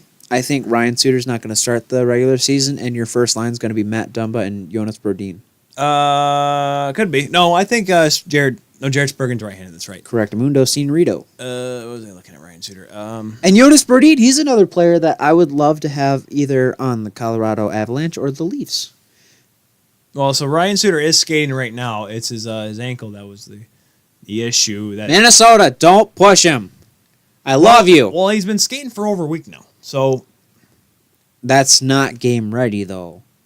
Give him a couple more weeks, please, and thank you. well, no, it was Do last. you want him to die? It was last week. He was able to allow to be doing full practice at training camp. With What- contact? Let's see here. Sarah Was McClellan. what jersey was he wearing? Sarah McClellan of the Star wrote. I'm trying to look Because he look can't up- wear a red jersey. That's one of their practice sweaters is red. Feel great. It was fun. No protection surrounding the foot. Smashing the Was he boards. full contact? Top position on the net. Selling tape pass. Sport like it doesn't say. Okay, so if he didn't have any protection on it, I'm going to say that it was contact. I don't think. Here's the thing. He may go opening night, but I don't think he'll be ready. I don't think he'll be 100%. He's not going to get full minutes. I don't That's for think- darn exactly, certain. I don't He's think- going to be there for the opening ceremony. That's what's up. Okay, you just have this. That's what's up. You have the most ridiculous predictions sometimes. What? What is Zach Parise's case? Because I know Zach Parise had a broken sternum. Oh, he'll be Zach- fine. No, he won't. don't. Here's the thing about Zach Parise. He's a nice guy. He means well. He's not worth a single dime that he's making on that team. You know, let's be. Mikko Koivu doesn't deserve the Mikko money that Koivu he's is. Well, Mikko Koivu's been there a lot. He's a guy that produces, and he leads this team. And that's why I think Zach Parise. I'm like, okay, he can. Maybe he's a great locker room guy, but he makes so much stinking money that it's like you see that and you're like, he only puts up this many points. He only puts up. I'm taking a guess out of this one, 55, 60 points. I'm going to take a look here. He put up a total of, let's see, last year, 24 points in 42 games. Granted, he was hurt. The year before that, 42.69 games, 53.70 games, 62.74 games the year before that. How many games did he play in that second year? You mean 2015, 2016? Yeah. 70. No, he's at before that. 69 games, 42 That's points. That's what we're looking for. Nice. But, I'm telling you, Alex, if you're making $7 point some $1 million, I completely agree with you. You should be getting more than 55, 60 points a season. Oh, I completely agree with you. I don't like Zach Parise. I don't. I think he's just another Taylor Hall. Let's see. Zach Parise, Taylor Hall, and Dustin Brown. 3 guys that don't deserve the money that they do. It sounds like he's getting close to being ready to go here. You had a cracked sternum. That's just something you just don't get over in a few months, you have surgery and then you figure it out. You have to, he's going to have to wear extra protection up there or something because you're going to take a hit. If you're going to get caught on the open ice, it's going to get hit right there again and it ain't going to feel too good. Well, one of my friends, somebody that I used to march with, in marching band, right, had a hole in his lung. Still marched, still worked fine. You can do that though, but in physical, I'm talking physical play. If your sternum's cracked, it may have healed or not, because that's bone. It's not muscle where you can work it, massage, try to get it stronger. Well, yeah, that's bone. It's just gonna take time. He'll be fine. You know what? Minnesota just has this offense that's just secretly good. Look, Michael Granlund, who is just he's fun to watch. I love watching him. Jason Zucker, who is wild hockey all day. Wild hockey all day. Mikko Koivu can still put up points. He's getting up in there in age, but he's still a capable player. But here's the thing, though. He's better than Parise. You can say that. Well, yes, I can say that he's better Parise, or better than Parise. But I'm just saying that they score as many goals as they need to. They don't score a numerous amount of goals. They don't get a numerous amount of points because they have a solid back end. I don't know if Eric Stahl can pull off the same year he had last year. That was a ridiculous. Don't even talk to me about any Stahl, period. I don't want Eric Stahl. It was so interesting to see that because you're thinking hey, it's 2007 Eric Stahl again, but now it's can he do that again? He's 33 years old. He's not dirt, but he's he's got one more year left on this contract, then he's going to be a UFA. Get out. I'm not saying that he can't play. I'm just saying Minnesota. Don't. Hey, what if take that paper, take that money, go sign somebody else. Maybe he puts up 60 points again. He's not making 3.5. That's for darn certain. Nino Niederreiter can still play. He is still a Swiss Superman in my mind, at least in hockey. Charlie Coyle, he's not super impressive, but he can play. Marcus Foligno is just fun to watch because I love a tough guy like that. I hated when the Leafs played him in Buffalo. He's just a strong guy, a guy that gives a lot of heart to his team. Joel Eriksson Ek, it could be the fact that he's got 2 last names, but I just hate playing against him. I hate watching him because he just does these little things as a center. He's really good on the draws. He's a real tough player to play in the defensive zone, and for some reason, I'm always scoring at least 1 or 2 goals against you. Somehow, it's just by himself. He's a third-line shutdown center that can score. Kind of like a Nazem Kadri, just not with the same amount of success, I guess. Not the same amount of points. Minnesota's in a weird spot. They barely squeaked in the playoffs last year. And I'm going to say this, it's all going to come down to Devin Dubnyk. It's going to come down to Devin Dubnyk. I really think he's a younger player, or not, sorry, I was looking at Eriksson Ek stats. Well, yeah, he's a young player. Dubnyk had such an interesting year. He came on Minnesota. He started becoming the best goaltender in the league. And then he all of a sudden kind of had an off year. I don't say an off year, but not the greatest year last year. He had a 9.18 and a 2.52 last year with Minnesota in 60 games. The year before that, he had 2.25, 9.23. His first year when he went to Minnesota after he got traded from Arizona was in 39 games. He had a 1.78 and a 9.36. Holy cow. And he's been their starter ever since, and he's been good, but he hasn't been superb as he was that first year. And Alex Stalock's the backup, and Stalock has kind of been this kind of swervy-dervy, roller coaster type of goaltender who can win you a game or two, but then he can kind of just absolutely stink for you. And then he can stand up and play really well, and then he'll have a bad game for you. So goaltending, of course, and like when we talked to Scott about Corey Crawford, goaltending is the most important thing. If you have no good goaltending, you'll be bad. Right. Well, yeah. And that's why I think it starts out with Dubnyk, and then it moves up through the top of the defense, and then you have a good forward group for Minnesota. But they didn't make a whole lot of moves, so I don't know if they're going to get any better. And again, I don't think they're going to get any worse. Right. Well, let's move on to St. Louis. Doug Armstrong Yeah. is a G. He's a G. You got Tyler Bozak out of it. Yeah. You get Ryan O'Reilly for, what was it, Vinny Stotlock, or Trocheck and... 2 picks. 2 picks. There was someone else involved in the deal. It was his first round and third round? Vincent Trocheck and... No, first round and second round. And now I'm going to have to look at Buffalo's cap friendly now because I have to figure out who the heck who's in that deal. Neil Slayer, just keep her moving. I mean, I don't expect... Patrick Berglund, thank you. I don't expect a lot out of them. They should be better, but They're going to be good, but they're not going to be great. Jake Allen is a really good goaltender. He is better than Carter Hutton, but now he doesn't have that buffer that Carter Hutton gave him. Carter Hutton had the ability to go in there when Jake Allen couldn't, when he wasn't performing well, and step up and be obviously capable of being a starting goaltender because that's what Buffalo's buying into now. I don't think Jake Allen can put up the same numbers all the time. He's had those cold stretches that are just ice cold, and let's be honest, St. Louis for goaltending, what are you looking at? You're looking down the depth chart and you're looking at what? Jordan Binnington? Sorry. Can't say his name right.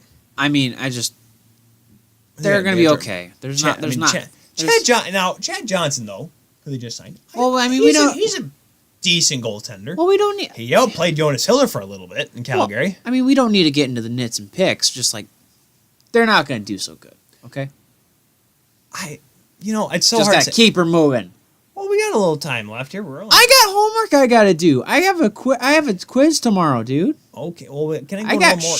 I got stuff I got to do. Okay, long story short, you still have Tarasenko. Or if he's Tarasenko no-show, that's not my problem. Alex Steen, who can still play.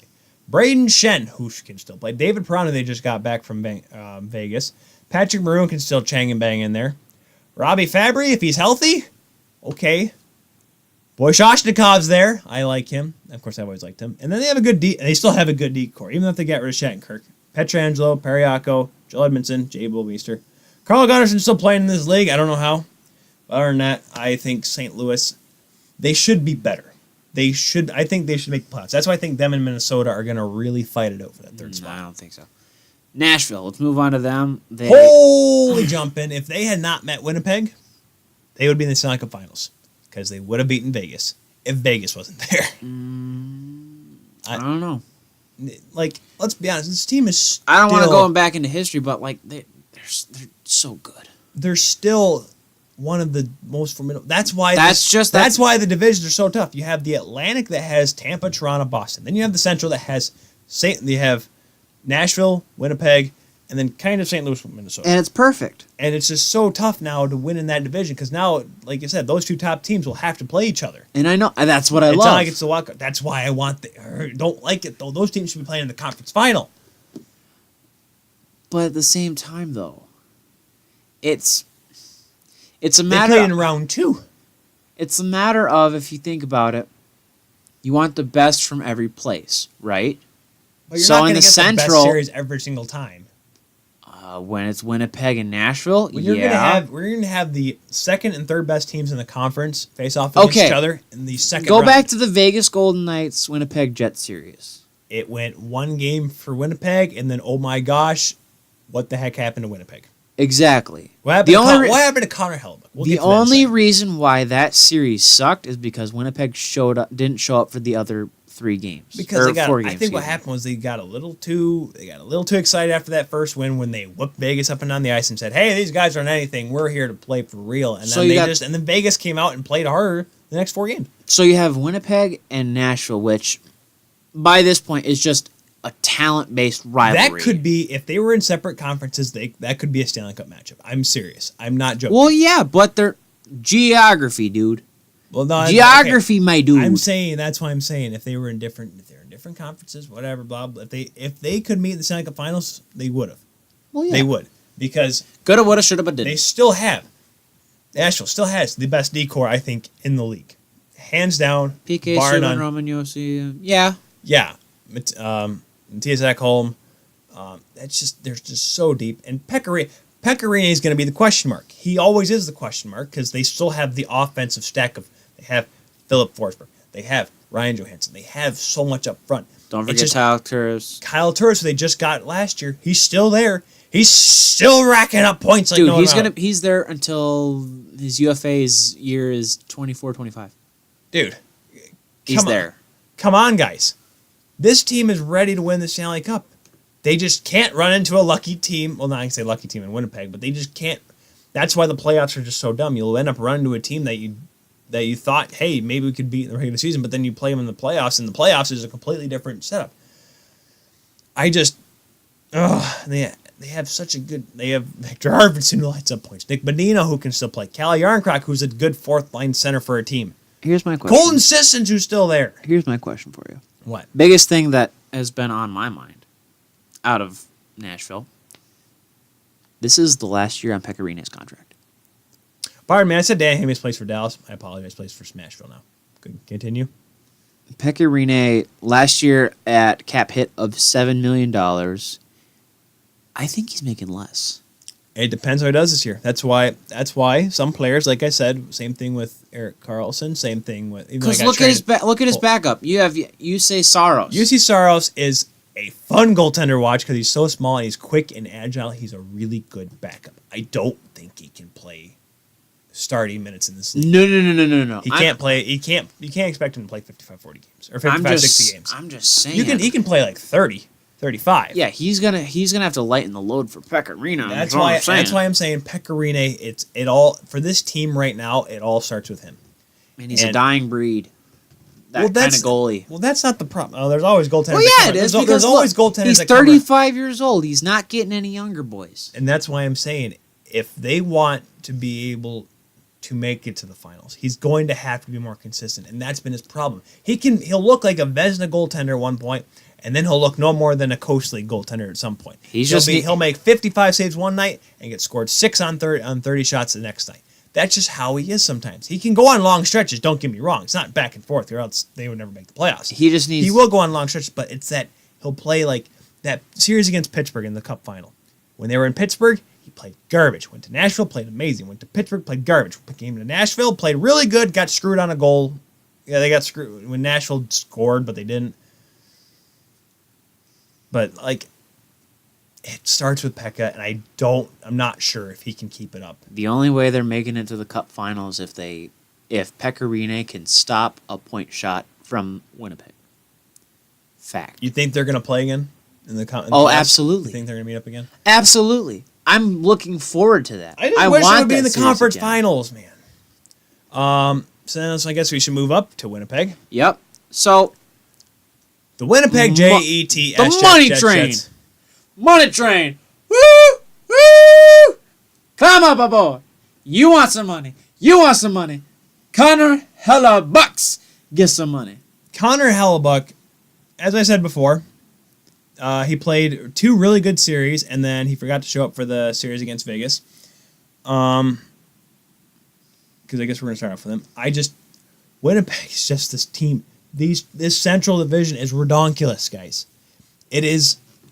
That's why it's so good, and that's why it's perfect the way it should be. That's why they have 4. They should have 4 teams. That's why if you just add 1 team to the Central Division, guess what you'll have? You'll have 32 teams. Then you can have the top 4 play each other, and you can just sit there and just watch those 2 series. Tyler, you can't add any more teams to the Central Division geographically. Fine, move someone from the Pacific into the Central, or from the Atlantic into the Central. Because unless you move, I don't want to say it because at this point I kind of have a sweet spot for them. Don't say it.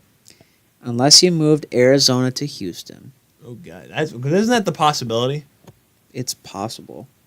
And Houston would be definitely a interesting hockey market. Them versus Dallas, one state rivalry. Maybe, if it works out. I mean, if both teams are good. Well, let's keep on the Jets here, shall we? I'm sorry. Speaking of the former, the before Arizona Coyotes Winnipeg Jets, post Thrashers Winnipeg Jets. Yes, the Thrashers Jets organization. Mark Scheifele, Nikolai Ehlers, Blake Wheeler, Brian Little, Matthew Perreault, and Adam Lowry are all going to be there for 3 more seasons, through 2021. So pretty much 2 because lockout. This team is not just going to be good this year. This team's going to be good for a while. Now don't get me wrong, you're going to lose Jacob Trouba next year because he just doesn't want to be there anymore. Or Winnipeg won't pay him as much as he wants.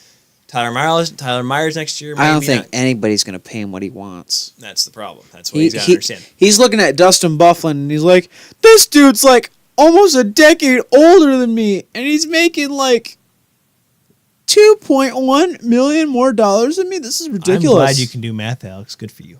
No, I'm acting as Jacob Trouba. I know, but you're doing the math because you're looking at his 5.5 compared to Dustin Byfuglien's 7.6. Well, yeah, because don't forget when he signed that 7.6, Alex, Dustin Byfuglien was worth 7.6, and I still think he's a top tier defenseman. That's why long-term contracts, man. 9.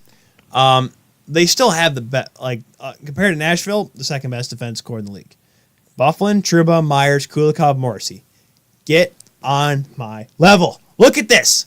This team should win. And if Connor Hellebuck does what he did last year, and Laurent Brossoit does a good job backing up like he should, this team's going to be the Stanley Cup champions. No. Dude. Okay, where's the weak East spot? is too big. Show me this weak spot, Alex. Where is this weak spot you speak of? You want the weak spot? All right, ready for it? I'll give it to you right now. Adam Lowry. Nope. Matthew Perreault. Nope. There's your weak spot in the playoffs. No, they weren't. Connor Hellebuck. You have 2 guys and that can Connor play Hellebuck. Okay, if Connor Hellebuck just decides to, like you said, if he just doesn't completely flake out in the end of the playoffs, then fine. But then again, that's why the experience helped. You learn, hey, it's more than just you have to win all 16 games. You can't just win one game in the series and think, hey, we're going to go to the finals now. No, you got to focus one game at a time. That was the problem. This team is learning. That's why teams, it's rare that you see a team. Vegas last year was just this, hey, we're here in the finals. But most teams that make it and actually earn that spot to get to the finals and win the cup, they have to go through heartache. They have to get beaten down to say, hey, we have to go up a level higher. Okay, I have a level question higher for you. before you get there. I have a Winnipeg question for is you. right. They're on that cusp, man. Okay, I have a question for you. What do you mean? Here comes your dumb question. What do you mean by actually earn the spot of going to the final? Everybody earns a spot. They play the series. This is why they I win said a the dumb games. question, because you take it out of severe context. They don't just make it that first year. And yes, Vegas did earn their spot. Don't get me wrong. I'm not saying they did not earn it. But Thank I'm saying, you. That's all I I'm wanted you to say. That's all I wanted you to say. Winnipeg, they don't make the playoffs. They don't make the playoffs. And then they make it to the conference finals, but they ran into a magical Cinderella run, and they got ousted. They realized, we got to go a step higher. We got to go a step higher. And it's not just adding players to make them better. It's learning, say, hey, we got to know what time to bring it up another level. That's why I don't think the Leafs really... Yes, Winnipeg fans, bring us back to the Leafs. That's why I don't think the Leafs need to add anything. They got John Tavares, which is great, but they are learning. They're learning as they go.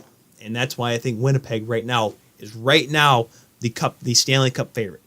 Right now, no. On this place, Nope. This time, this place, no. Winnipeg. You can't do it, John Kennedy. They are the Cup favorites. No. They will win here now. Your Kennedy's off, dude.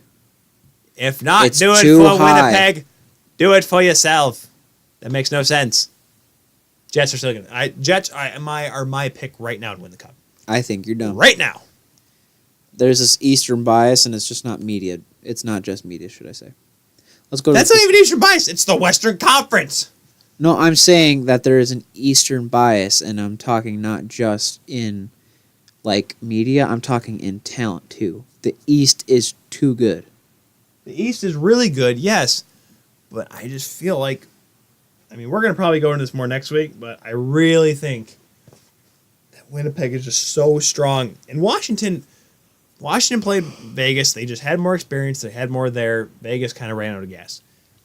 Winnipeg just they didn't know how to win. They didn't know what it took. Let's go over to the Pacific. So Pacific. now Let's we're go going to the Pacific before I fall asleep over here. Can we just talk about how the Arizona Coyotes have 3 6th-round picks? They have Columbus. Well, John Chayka is sitting on his computer right now saying, all right, okay. John Chayka is playing cap-friendly armchair GM right now, trying to figure out how he can make his team better. And I don't know. And Arizona they were supposed to make a better jump last year. They're supposed to move up. Don't get me wrong, they played well in the second half, but then again, at that point, nobody was taking them seriously. So nobody's gonna take them seriously, dude. And that's why I think they should be better. Antti Raanta is not that bad of a goaltender. He got hurt and it it's hindered him all not just year. a goalie though. I'm going through the team right now. You don't need to. Yes. Why? Because they shouldn't be this bad. They should not be this bad. Okay, you look at a team on paper. Okay. It shouldn't be bad. You have Michael Grabner, who's pretty decent. Dave Bullen, pretty decent. Derek Stepan. Dave Bullen's on IR. Quote unquote, Marian Hossa, freaking legend. Dave Bullen and Marian Hossa aren't playing there anymore. I know.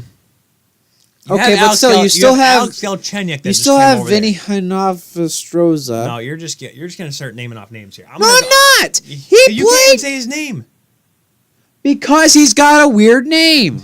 You say it first time. Go. Vinny Hinostroza.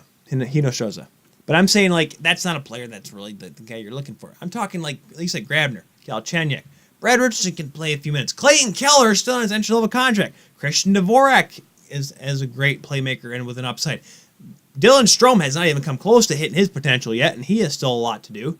And look at their defensemen. Oliver Ekman-Larsson, who is by far, if he had not stayed in Arizona, he would have definitely got paid bank. Alex Goligoski, who sells a lot. Jason Demers, who came over from San Jose. He's still a good defenseman. Nick Hjalmarsson, he's getting older, but he can still play well and he can still put up solid minutes for you. And Darcy Kemper needs to come back. No, but I'm just saying, like, Arizona they're going to be better. Now, I don't know if they're not going to be playoff. No, they're not. They're not going to be playoffs, but they're going to be better. How? They're going to win 5 more games? They may win 10 more games. I'm saying, like, there's going to be improvement this year, and you're going to see it. It's not going to be like last year where it took them 20 games to win a regulation game, okay? This is going to be a team that is going to be much better on the ice because there's actually talent there, and they're going to actually be able to mix together. There has been talent there. Well, last year was just a whole kerfuffle of what the heck is going on, but the only thing that's good in Arizona right now is Antti Ranta's pads. They added so much last year. And it didn't help that Ranta got hurt. It didn't help that they had to look at Louis Domingue for a little bit, and they had to get rid of him. But you look at this team, and they have a decent amount of players. I'm not, like I said, I'm not saying they're going to be a 500 team. I'm not saying they're going to be a playoff team. I'm thinking, though, they're going to be much more competitive throughout the entire season, where the exception of the last half of the season where they won 5 games in a row or something like that. And that was strictly because no one was taking them seriously. They are going to be a better team this year. I don't have super high expectations, but they should be better. That's what I'm going to say about the Coyotes. I joke about them all the time and how garbage their franchise is, but the talent, the players, they're actually a decent hockey team who could be great in a real hockey market like Quebec City. Anaheim. The Quacks, the not-so-mighty Quacks of Anaheim. They made the playoffs last year somehow. Somehow they got to third in the division. That's because another team that looks good on paper, Bug. But Getzlaf's getting old. Corey Perry's older than dirt. They're the same age. Like I said, Ryan Kessler's older than both of them. Ryan Kessler is a hunk of turd. I can go into that. Freaking. We're not going into that. That Livonia, ungrateful. We're what. Just no. I can. I'll say it to his face. Ryan Miller, Okay, John Gibson, who they just signed to a super long extension for $6.4 million. He is more fragile than Ben Bishop. And that says a lot about John Gibson because he's such a good goaltender. He was a great junior goaltender. He had such potential. And we've seen it in the past where he can play and he can be one of the best. He actually had some of the most shots, I think, exception of Freddie Anderson, I think second or third most shots against out of any goaltender in the National Hockey League. But he just can't stay healthy. You can't ride on Ryan Miller anymore. You haven't been able to ride on Ryan Miller for years. St. Louis learned that the hard way when they traded for him at the deadline, and guess what? He stunk up the joint in St. Louis. He had to go to Vancouver. He was so bad. Okay? Goaltending-wise, they have the talent there, but they just don't. They're just not going to have the consistency. There's just no bones about it, guys. Okay? I think John Gibson's a fantastic goaltender. I just don't think he can play more than 50 games a season without straining a hip, Right. pulling an ankle, straining an Achilles, something. I don't know. Something pulled, something broke. I don't know. Fractured. I don't know. And you look at Corey Perry, Ryan Getzlaf.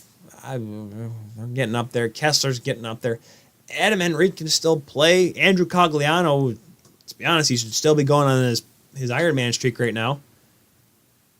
Ricard Raquel, a young kid with a good upside. How this team made the playoffs last year still makes me laugh. I think it was a mixture of Calgary falling off a cliff and the rest of the division just being absolute shite.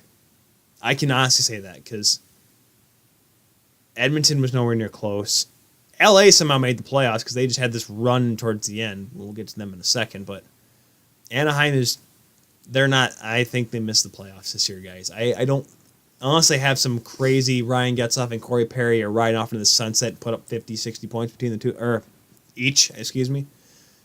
But I don't see this team going far for long. I think the time is running out on the Anaheim Ducks for sure. Yeah, and I think if there's any team that's going to beat them out this year, and who should have beaten them out last year, Los Angeles, the Los Angeles Kings, the team that finished 8th, and then lost to the Vegas Golden Knights. By that I mean Jonathan Quick lost to Marc-Andre Fleury. The team that refuses to trade picks. The most ridiculous series between goaltenders I've ever seen. The most ridiculous sweep I've ever seen. What, Ilya Kovalchuk? See, that's why I'm thinking this team. I'm not saying Kovalchuk is going to be the guy to change this franchise around and send him back to the glory days of 2012, 2014. Well, no, But because they still have. They're going to be a lot better. You have Andrei Kopitar, what was the thing last year? Wasn't he like 20 points ahead of the next guy on the team in points? Something like that. It was something crazy. Kovalchuk, who knows? He's been looking. Everyone says he's been looking okay in the preseason. It's gonna be a change back. It's gonna take him a minute to get back into game speed. I think, especially on the American. I think he'll be fine. You're right. If he gets open on the power play, yes, he can still shoot the puck. Heck yeah. Dustin Brown is looking better, but I don't think he can keep it up for long. He had a good end of the last year. He's just Zach Parise in a different jersey with a different name. No, because Dustin Brown doesn't get hurt. Like I'm talking in conversion rate. Well, I just think under John, ever since Sutter got fired and John Stevens took over, Dustin Brown has played a lot better. He's looked a lot better. I'm not saying he's looked like he was in his prime, but he's looked better. Jeff Carter, he's still a guy that can put up points for you. Tyler Toffoli's still there, but after that, it kind of Kyle Clifford he's a good grinding guy for you and gives you your best, but the top half of LA is really good. The bottom half really falls off. That's all I can really say about that. They got Drew Doughty. Defensively, yes, you still have Drew Doughty. You were able to sign him because, my goodness, if that contract had gone to the wayside, $11 million. Good golly. Still got Dion Phaneuf for 3 years. Yep. And Alec Martinez, that's a player that I like because he just converts. He does what he needs. He's a good passer. He knows what he needs to do. Doesn't put up many points. He doesn't need to put up many points. 25 points last year is actually not too bad. 39 the year before that. He's supposed to be just a solid. He's a role player that plays his roles. Solid second, third pairing defenseman, which is what you need on some teams. You need that. You don't need to have a guy that can put up 40 minutes because that's why you have Drew Doughty and Dion Phaneuf. No, I'm kidding. Right. Jake Muzzins. He's a good second, third pairing defenseman. He's going to probably play second pair minutes unless LA goes out of their way to get somebody. But LA has, they actually have $4 million in room, so they could get somebody.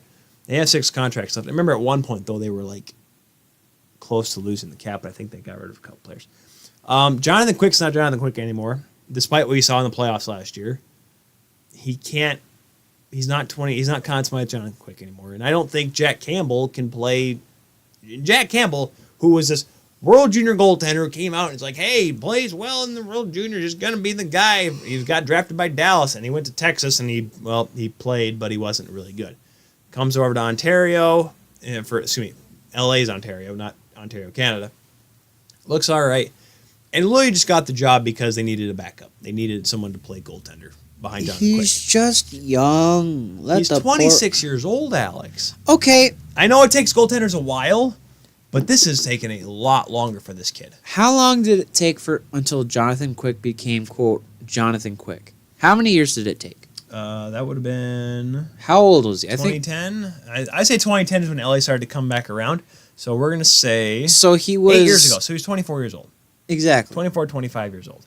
He's Carey Price is around the same age. Ben Bishop, I guess, was kind of the same age. But I don't think Jack Campbell's going to be the goaltender that everyone expected him to be. That's what I'm trying to say. He's a good goaltender. He works hard, but he's never going to be a great goaltender. He'll be a backup. He'll make maybe $1 million, $2 million tops in one season in his career. But goaltending-wise, if Jonathan Quick can play well, they can make the playoffs, but I don't see them going too far. I don't see them making it. They can maybe win a playoff round if they catch a weak team or if they have a good series for Quick, but I don't expect them to make it deep into the playoffs. I don't think they really want to work. I mean, they could probably try to make a move at the deadline, but I don't think it's going to be worth it, though. What are you looking at? Oh, I'm just ready for the next team. Ready for the next team. San Jose Sharks. And you didn't wear your Shark shirt. No, because it's dirty. Tisk, tisk. Dude, I got other stuff that I got to do in life. I'm not going to spend my entire week preparing to wear one shirt. You can wear a dirty shirt for a few hours. No. This kid's got a Shark shirt, by the way. I should have said that. I do. Old Shark shirt. So, did this team... This team was good. Did this team become a playoff contender? Yes. No, this team was a playoff contender before. Okay, in the Nope, fact that... I'm still talking. Okay, well, then figure it out. Spit it out. Once they got Evander Kane last year in the trade deadline, and he started lighting up points with Joe Thornton, and then they went into the playoffs, and they beat Anaheim around like they were nothing. They played Vegas pretty darn tight. They played them a lot tighter, I think, Winnipeg did. Let's be honest. San Jose was a really good team that could maybe do something in the playoffs, catch some teams off guard. They went from being a tough team to play in the playoffs to, all right, are they going to make it to the finals with one trade? They were going to be a great team, a good team before, a team that could possibly win the Division II. Holy cow, guys. Are we going to see Winnipeg and San Jose in the conference final? Because let's be honest, the Erik Karlsson trade and the fact that they didn't give up jack squat to get him, let's be honest, they didn't give up anything. They gave up a lot of assets. They gave up, in numbers-wise, they gave up 6 assets. But they didn't really give up a whole lot. A couple draft picks, Chris Tierney, a couple other prospects.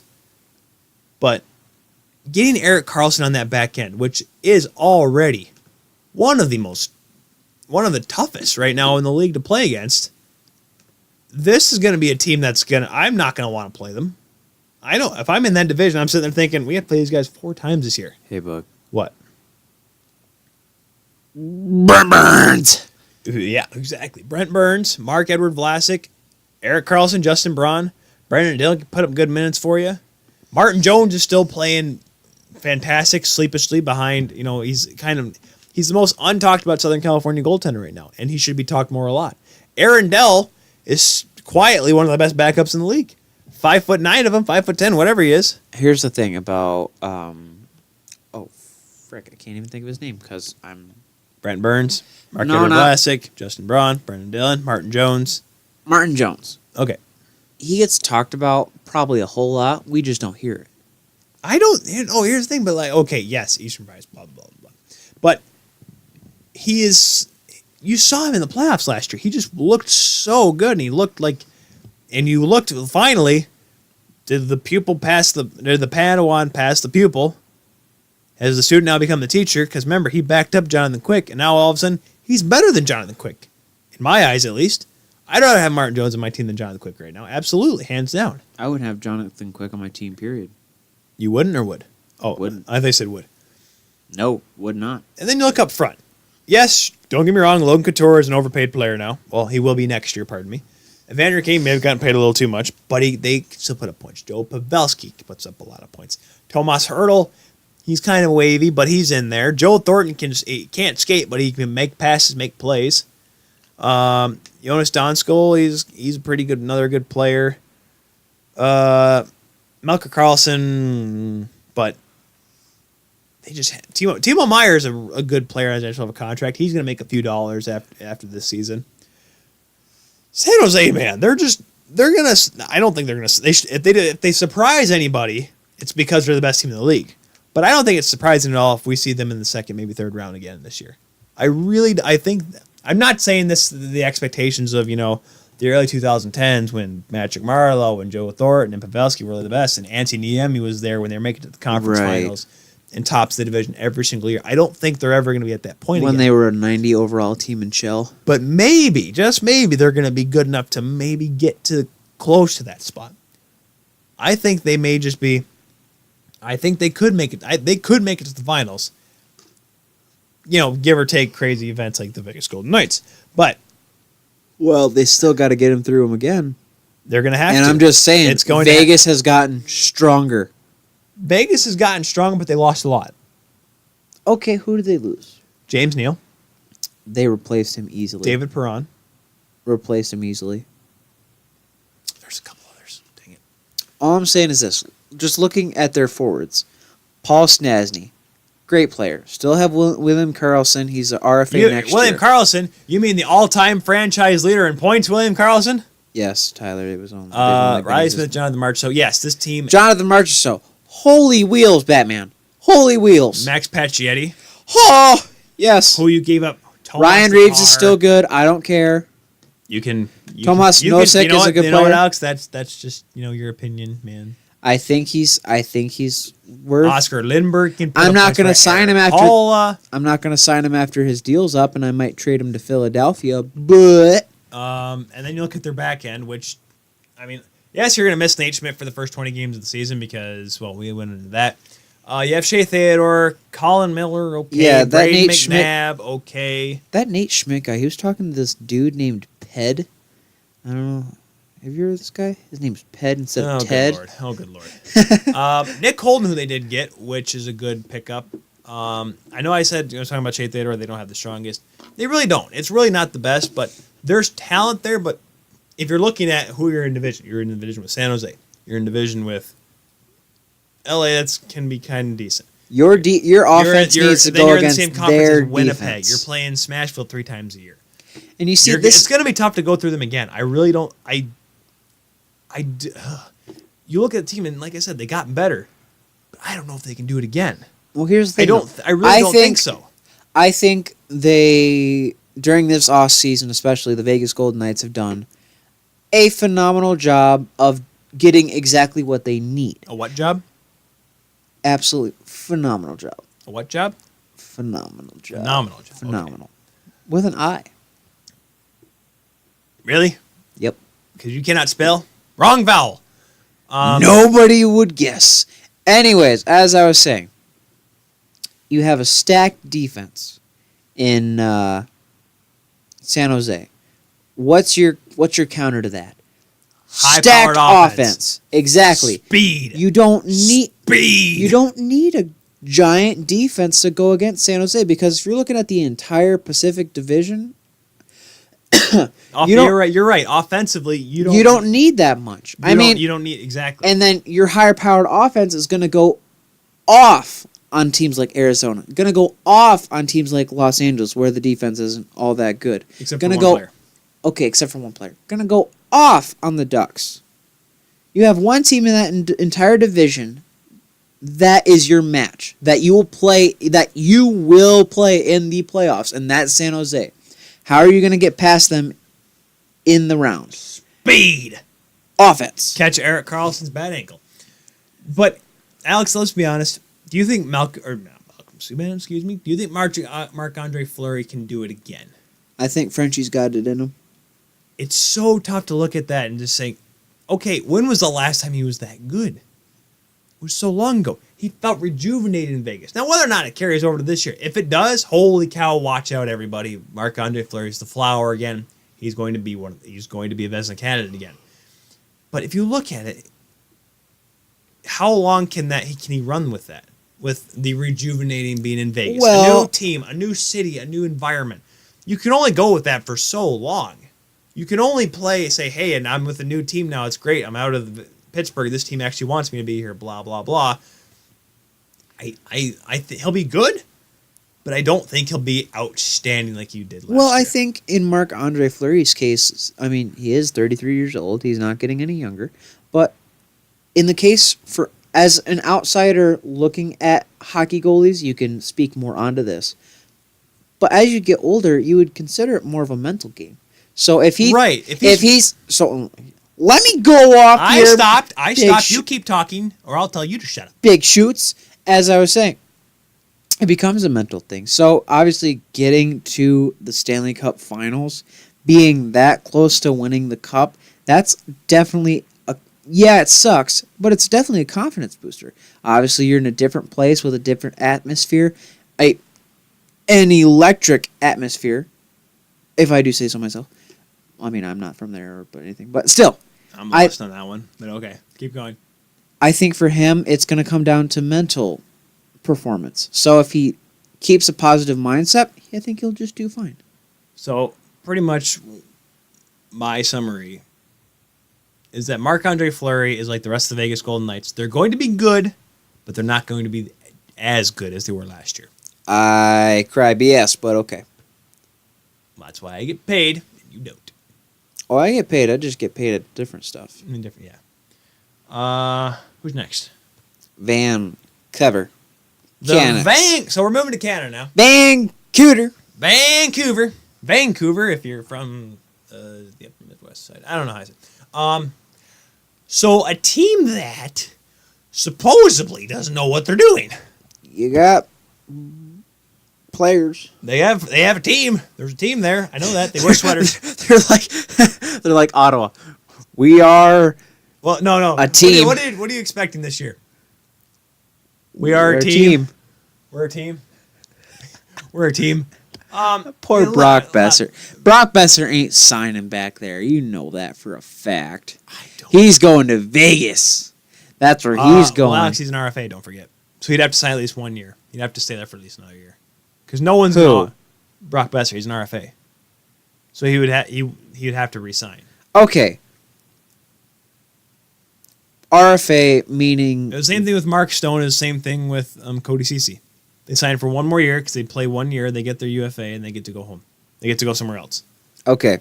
Brock Besser's going to stick around for 1 more year, and then he's going to Vegas. I look at these contracts that they have. Brandon Sutter and Bo Horvat are fine because those are players you're trying to build for the future, and I understand that. They gave we have an overpaid, over-publicized, too darn old to play hockey, $3 million a year player. For what? Because his last name is that of a dog. Get out. He's talking about Jay Beagle, everyone. For that. Don't you mention his name in front of me. So here's what we got here. They have Louis Eriksson, who's just he's there. He can kind of play. Not the same. Sam Gagner, he's not the same Sam Gagner he was when he was making 900 or 800 grand, putting up 40 points, 50 points for Columbus. Antoine Roussel and Jay Beagle are there, Alex, for veteran role players. You know what? So I would rather put a senior citizen on the ice than freaking Jay Beagle. Continue onward. They got Brendan Leipzig they picked up in the offseason. Former Marley that was a very skilled player that was kind of a loss to the Leafs organization, but I don't think that's it wasn't a huge loss. Obviously, they just won the Calder Cup, but he's a player that still can play well. He had put up decent numbers for the amount he played with Vegas. They got Del Zotto. We'll get there. There's a reason why Trevor Linden left, because Trevor Linden wanted to sell and rebuild. He wanted to do it. And he has the talent to do it. He has Brock Besser. He has Adam Gaudette. He has Leipzig. But management, ownership wanted, hey, we can try to still win now, because they're naive and they're stupid, okay? All right? I don't see this team. Last year they were weird. They started out well. They were playing well. They were playoff. December came around and collapse. Fall off the bridge, collapse. I don't want to say they're not. I don't want to say they're going to be bad, but they sure aren't going to be good. They're going to be behind the California teams. That's for sure. They should be ahead of Arizona. That's for sure. How much you want to bet that Actually, I don't know. I think Arizona may be better than them this year outright. How much you want to bet that a British Columbia, Washington Capitals fan is a sap enough to buy the third jersey with Jay Beagle's name on it? I bet good money. I'd buy the sweater. Just buy the sweater with Jay Beagle's name on it. Oh heck no! I would. I'd get Kirk McLean's, or no Trevor Linden because Aunt Pat loves Trevor Linden. I'd have to get that for Aunt Pat. Oh, but she doesn't like Vancouver. But she likes Trevor Linden. Well, then where is Linden now? Yeah, he's out of a job. I don't know what he's doing. There's a reason why he left the president team because he didn't like where they were going and he didn't want to be a part of it, so he left. And good for him. He deserves it. But I don't know with Vancouver. They're gonna be a team. They're gonna be a team. They're gonna be a team. I don't expect much from them. There is young talent there, but it's just not even close to being ready for it yet. I don't expect a whole lot from the Canucks, and it sucks because guess what? The fanship, the ticket sales are going to go down. Like they go down every single year. You see them, and the reason why they want to play the Leafs in prime time because they want the viewership because it's the only time people watch Vancouver games anymore. And Canucks fans are probably going to hate us for this, but I don't care. I'm sorry. Vancouver doesn't listen to us. You're not that good. Vancouver doesn't. San Jose does. Okay, we didn't give a shout out to San Jose. San Jose people. The Bay Area. There you go. Let's move defensively, Alex Edler. Delzato. Delzato's... He's still good. He's Good not great. Branson and Tanev are probably the two defensemen that you look at and think, okay, there is what we have on defense. Alex Edler's long pass. He's distant memory. Delzato was... I'm glad he's still in the league. He's a nice guy, a good, hardworking player. He just doesn't have it like he used to. Not when he was with the Rangers. He just doesn't have it anymore.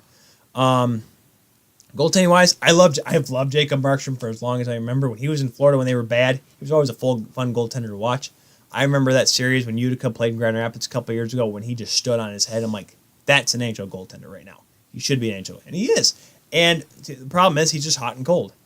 Anders Nielsen, he's there. He's a backup. He makes $2.5 million.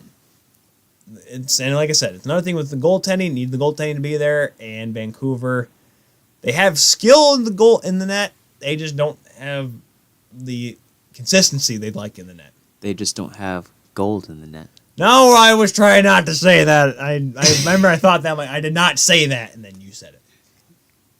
The Gold in the Net VHS tape, ladies and gentlemen. That's where I learned how to play goal. And there's a reason why I'm here today on a podcast trying to get a job somewhere else.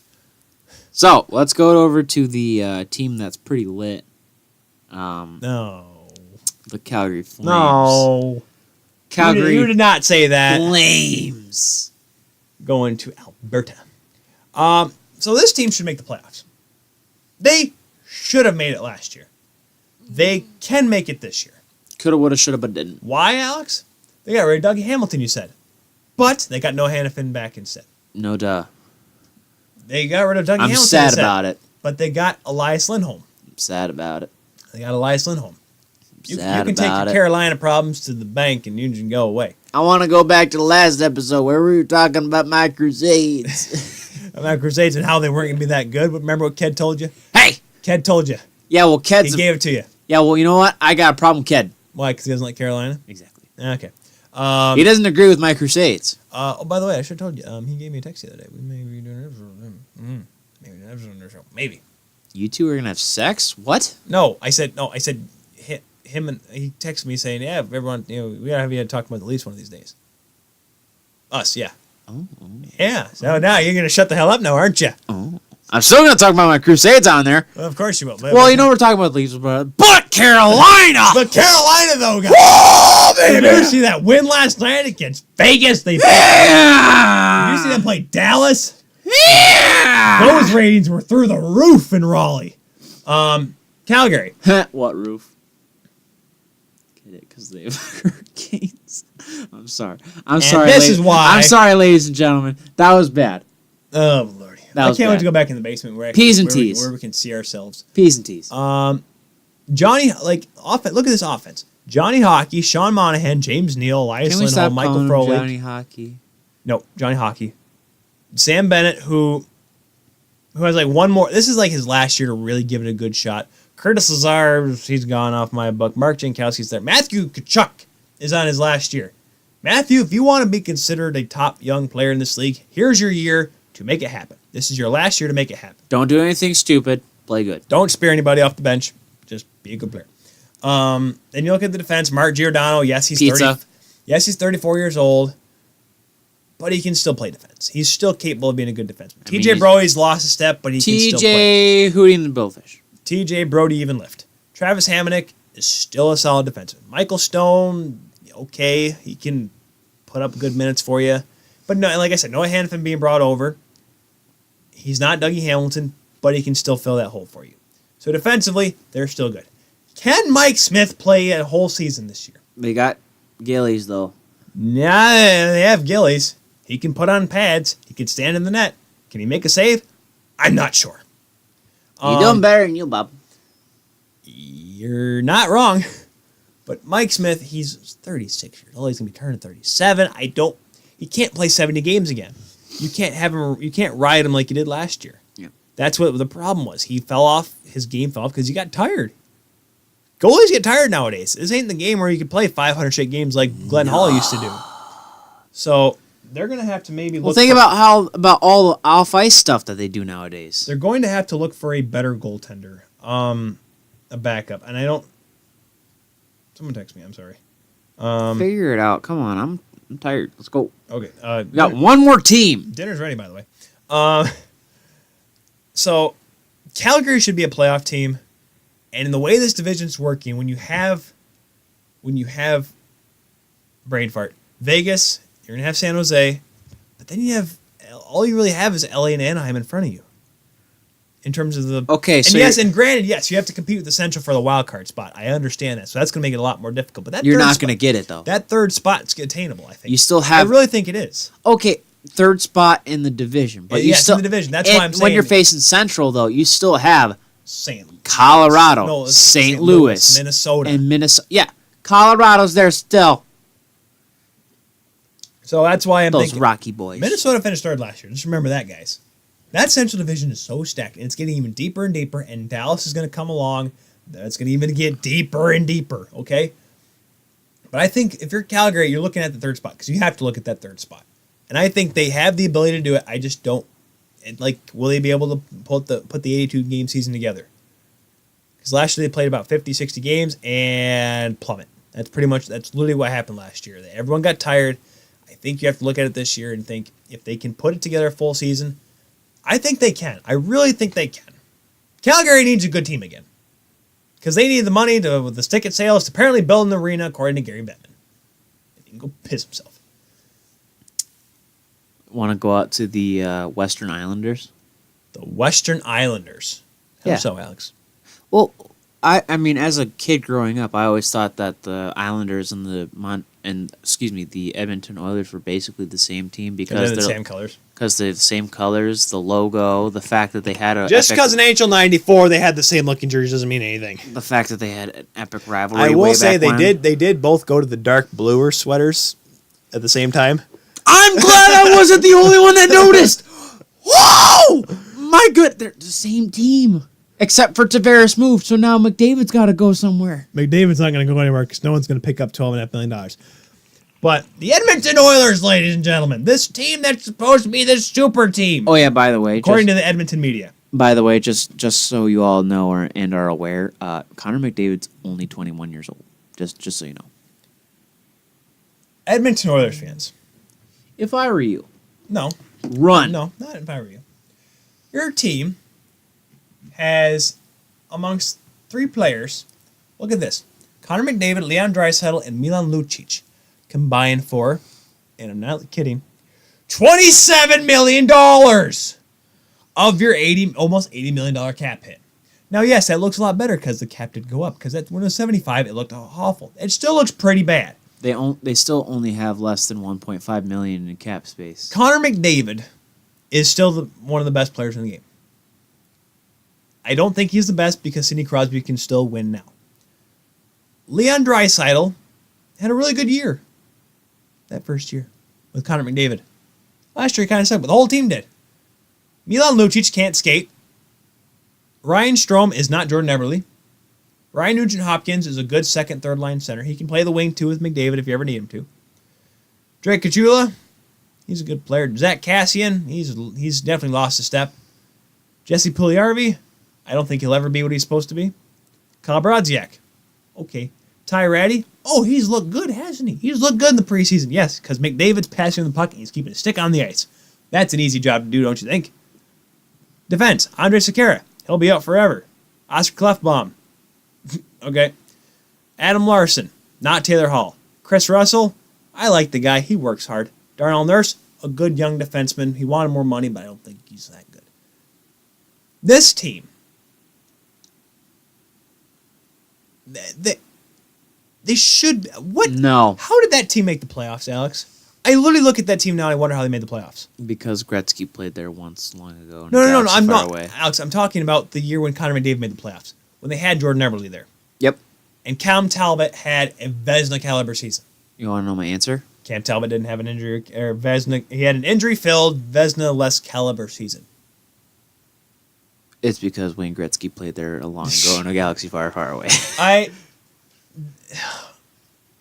Edmontonians. Can I say that's. I'm going straight to the people, not the fans. The fans, people, whatever. Do you guys really think this is a playoff team? Why are you talking to them? They don't listen to us. I'm going to tweet the heck out of them. I'm going to hashtag Oilers every single day with this link to this video, to this podcast, this episode. Hashtag provincial capital Alberta. You know you're in another country and feeling good. I still love that video. I still love that. I still have that audio because it gets me fired up. That's got to be the entire hashtag. It's hashtag provincial capital Alberta. City of City of Champions. They won 4 Stanley Cups. 5 Stanley Cups. I was wrong. Okay, fine. Hashtag City of Champions. You know, the provincial capital Alberta. You know you're in another country and feeling good. The signs. Look at that suit. I feel. We drifted on by. That's how I feel. It's a new dawn, it's a new day, it's a new life for me. It's a new dawn, it's a new day. It's a new life for me. Ooh, and I'm feeling good.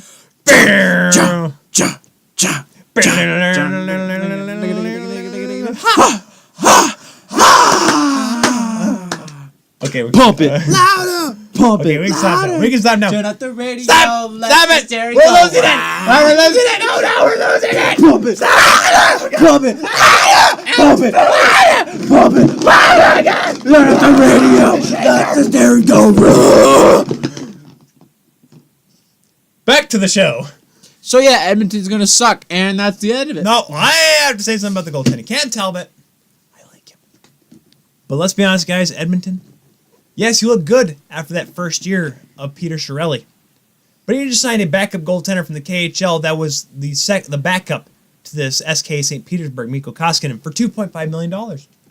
This is turning into Dallas territory now in terms of spending money on goaltenders. Edmonton, you sat during the show. Yes. Tell her to wait. I'm promoting. What are you promoting? The show. You're talking to one person. Better put it on your gosh darn story. Okay. I won't know because I don't follow you on Snapchat, thank God. I follow you on Instagram. That's my first mistake.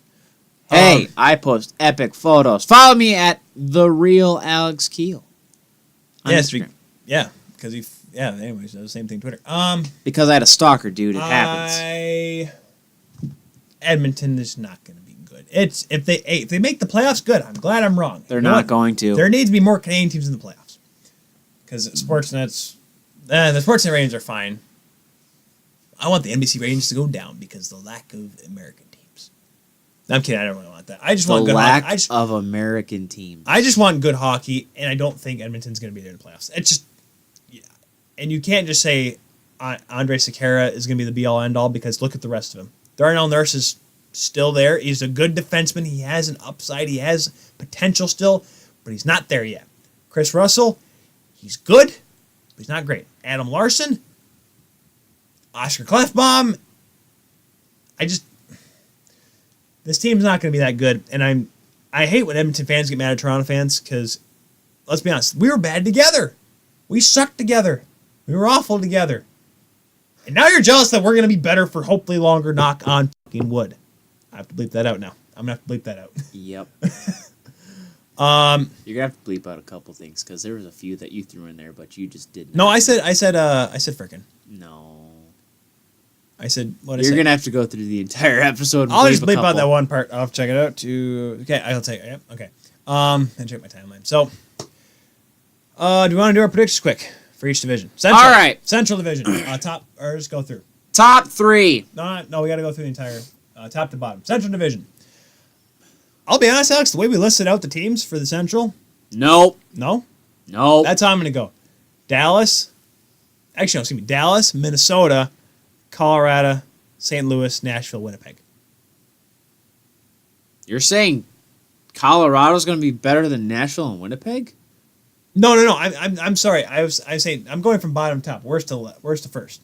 No. Dallas, Minnesota, Colorado, St. Louis, Nashville, Winnipeg. No, that's mentally disabled, dude. Because I can't use the R word anymore. So I have to go. You want me to go top to bottom? Correct, Mundo, Senorito. So, Winnipeg, Nashville, St. Louis, Colorado, Minnesota, Dallas. Okay. Ready for this? Nashville, Winnipeg, Colorado, Minnesota, St. Louis, Dallas. Ooh, wow. I'm throwing St. Louis down there. Doug Armstrong goes for broke, puts his job on the line. You say that. Oh, yeah. Oh, boy. Oh, no faith. No faith. Wow. No faith in the City of Blues. And No, that wasn't a you jazz just beat stop at all. right. Pacific Division. A little more teams this time. All right, so top to bottom. San Jose, Vegas, LA, Calgary, because I just feel like Calgary won't do it. I want them to, but they won't. Calgary, Anaheim, Arizona, Edmonton. I'm serious. Edmonton, get it ready for another lottery pick. Guess who's Jack Hughes? Coming your way, buddy. All right. It's going to happen. All right, ready for this? San Jose, Vegas, Calgary. I love your faith, Alex. Dude, I don't know. Okay, honestly, if I could, it would just be. Well, it's going to be Calgary, Los Angeles. It's going to be Calgary, Los Angeles. We have to say that, right? If I want to be completely honest with you, I would just pick San Jose, Vegas, the rest of them. Go for it. Here's a bone. Here's a Yahtzee. It's like Yahtzee. Just, hey, look at that. All right, let's shake up the It's boggle. Just boggle. Let's shake up the champagne bottle, and whoever's eye it goes in wins. Boom. All right, you got the 4th spot. Uncle Ted. You aren't making the playoffs, but Uncle Ted, you win 4. But we can both agree though. Calgary, LA will be 3 or 4. No, that's what you said. I said Calgary 4th. You said Calgary 3rd. honestly, you don't think LA's gonna be 4th? No. So who do you think's 4th then? You're at 4th. Anaheim. Really? Anaheim over LA. Really? Yep. Okay, I'll go through the entire thing. San Jose, Vegas, Calgary, Anaheim. You're going to hate me for this. Vancouver, Los Angeles, Arizona, Did I Edmonton. put Vancouver in mine? Yes, you did. I did? Where'd I put them? You put them Above Arizona. That's right. just above Arizona. Right behind Anaheim. But yeah. You said Vancouver. Wait, what was Vancouver? Mine was San Jose, Sorry. Vegas, Calgary, Anaheim. Vancouver, LA. Arizona, Edmonton. Ugh. I'm going on a limb. Is Johnny Quick getting hurt or something? Jeez. You want to know what the big thing is? Oh, I forgot his name. Because it's Eli Tolvanen. No. We're waiting. That's it. What? 2 players are going to get hurt at the end of the season. Oh, for LA? Yep. Okay. Tyler Toffoli and Jeff Carter. Oh, really? You're picking those 2 guys? Yep. Just because they did an off the bench or non the bench video. together? You think those two are the guys are the ones going to get hurt? No, they're just going to get hurt because I think that they're either going to play out of their conference or they're going to play San Jose, and somebody's getting lit up. Someone's going to get lit up. Somebody going to get lit up. It won't be like a... Shout out to the Bay Area San Jose Sharks fans. If I were you, be happy because you have some of the greatest talent in your... You are going to have a year for you. You're going to have a good team. You're not just a team. You're a good team. A good team. And on that note, I think we can please just end this now. Yep. Be sure to, if you're going to talk about this, please use hashtag #TheKeel or hashtag TKP. You can follow us on our Twitter page at @TheKeel right down below, over here to the bottom right. I made that mistake last time. I'd make sure to look from the camera perspective. And then if you want to check, if you want to follow us and see what we have to say, because I'm more opinionated than anything else, you can follow right above my head here at TJKU29. You can follow Alex down there at Real Alex Kuehl. And next week, I think will be our final get together. I'm gonna try to find. I think I have someone else. Maybe I'm trying to find someone else. I'm always trying to find people because let's be honest, us yelling and screaming is making me lose my voice. Because I gotta get back into voice shape, man. I got a game Friday night and Saturday night. Well, it sounds like your problem. It isn't me problem. But yeah, so season, man, 8 days away. Yep. I think it took too long. This preseason's taking forever. Yeah, kind of like this video or like this podcast episode. I think this one's longer than last week. Actually, I'm looking at the time frame right now. I'm looking up there. It's over 2 hours. Well, no, don't forget we started the camcorder a while ago, but don't forget. Oh, we still have to add the Scott Powers interview into this. Yeah! This is a long episode. All right. Well, Alex, it's definitely been a fun one. I'm going to go eat food now. Go home. Kiss your wife. Turn off the TV! Or kiss your husband. Turn it off! Or kiss whoever they identify as. The boy, the girl, whatever. Them. Kiss them. Kiss your significant other. Hug them. Tell your loved ones you love them a lot. And give your balls read a good book every so often. And give your balls drink plenty of water. And if you're like me, make sure you have a few beers at the end of the night so you can wake up the next morning. Pet your dog. Yes, definitely pet your dog. And on that note, thank you so much for listening. As always, your host Alex Kuehl alongside Tyler. Bye, everybody. We will see you next time. Bye.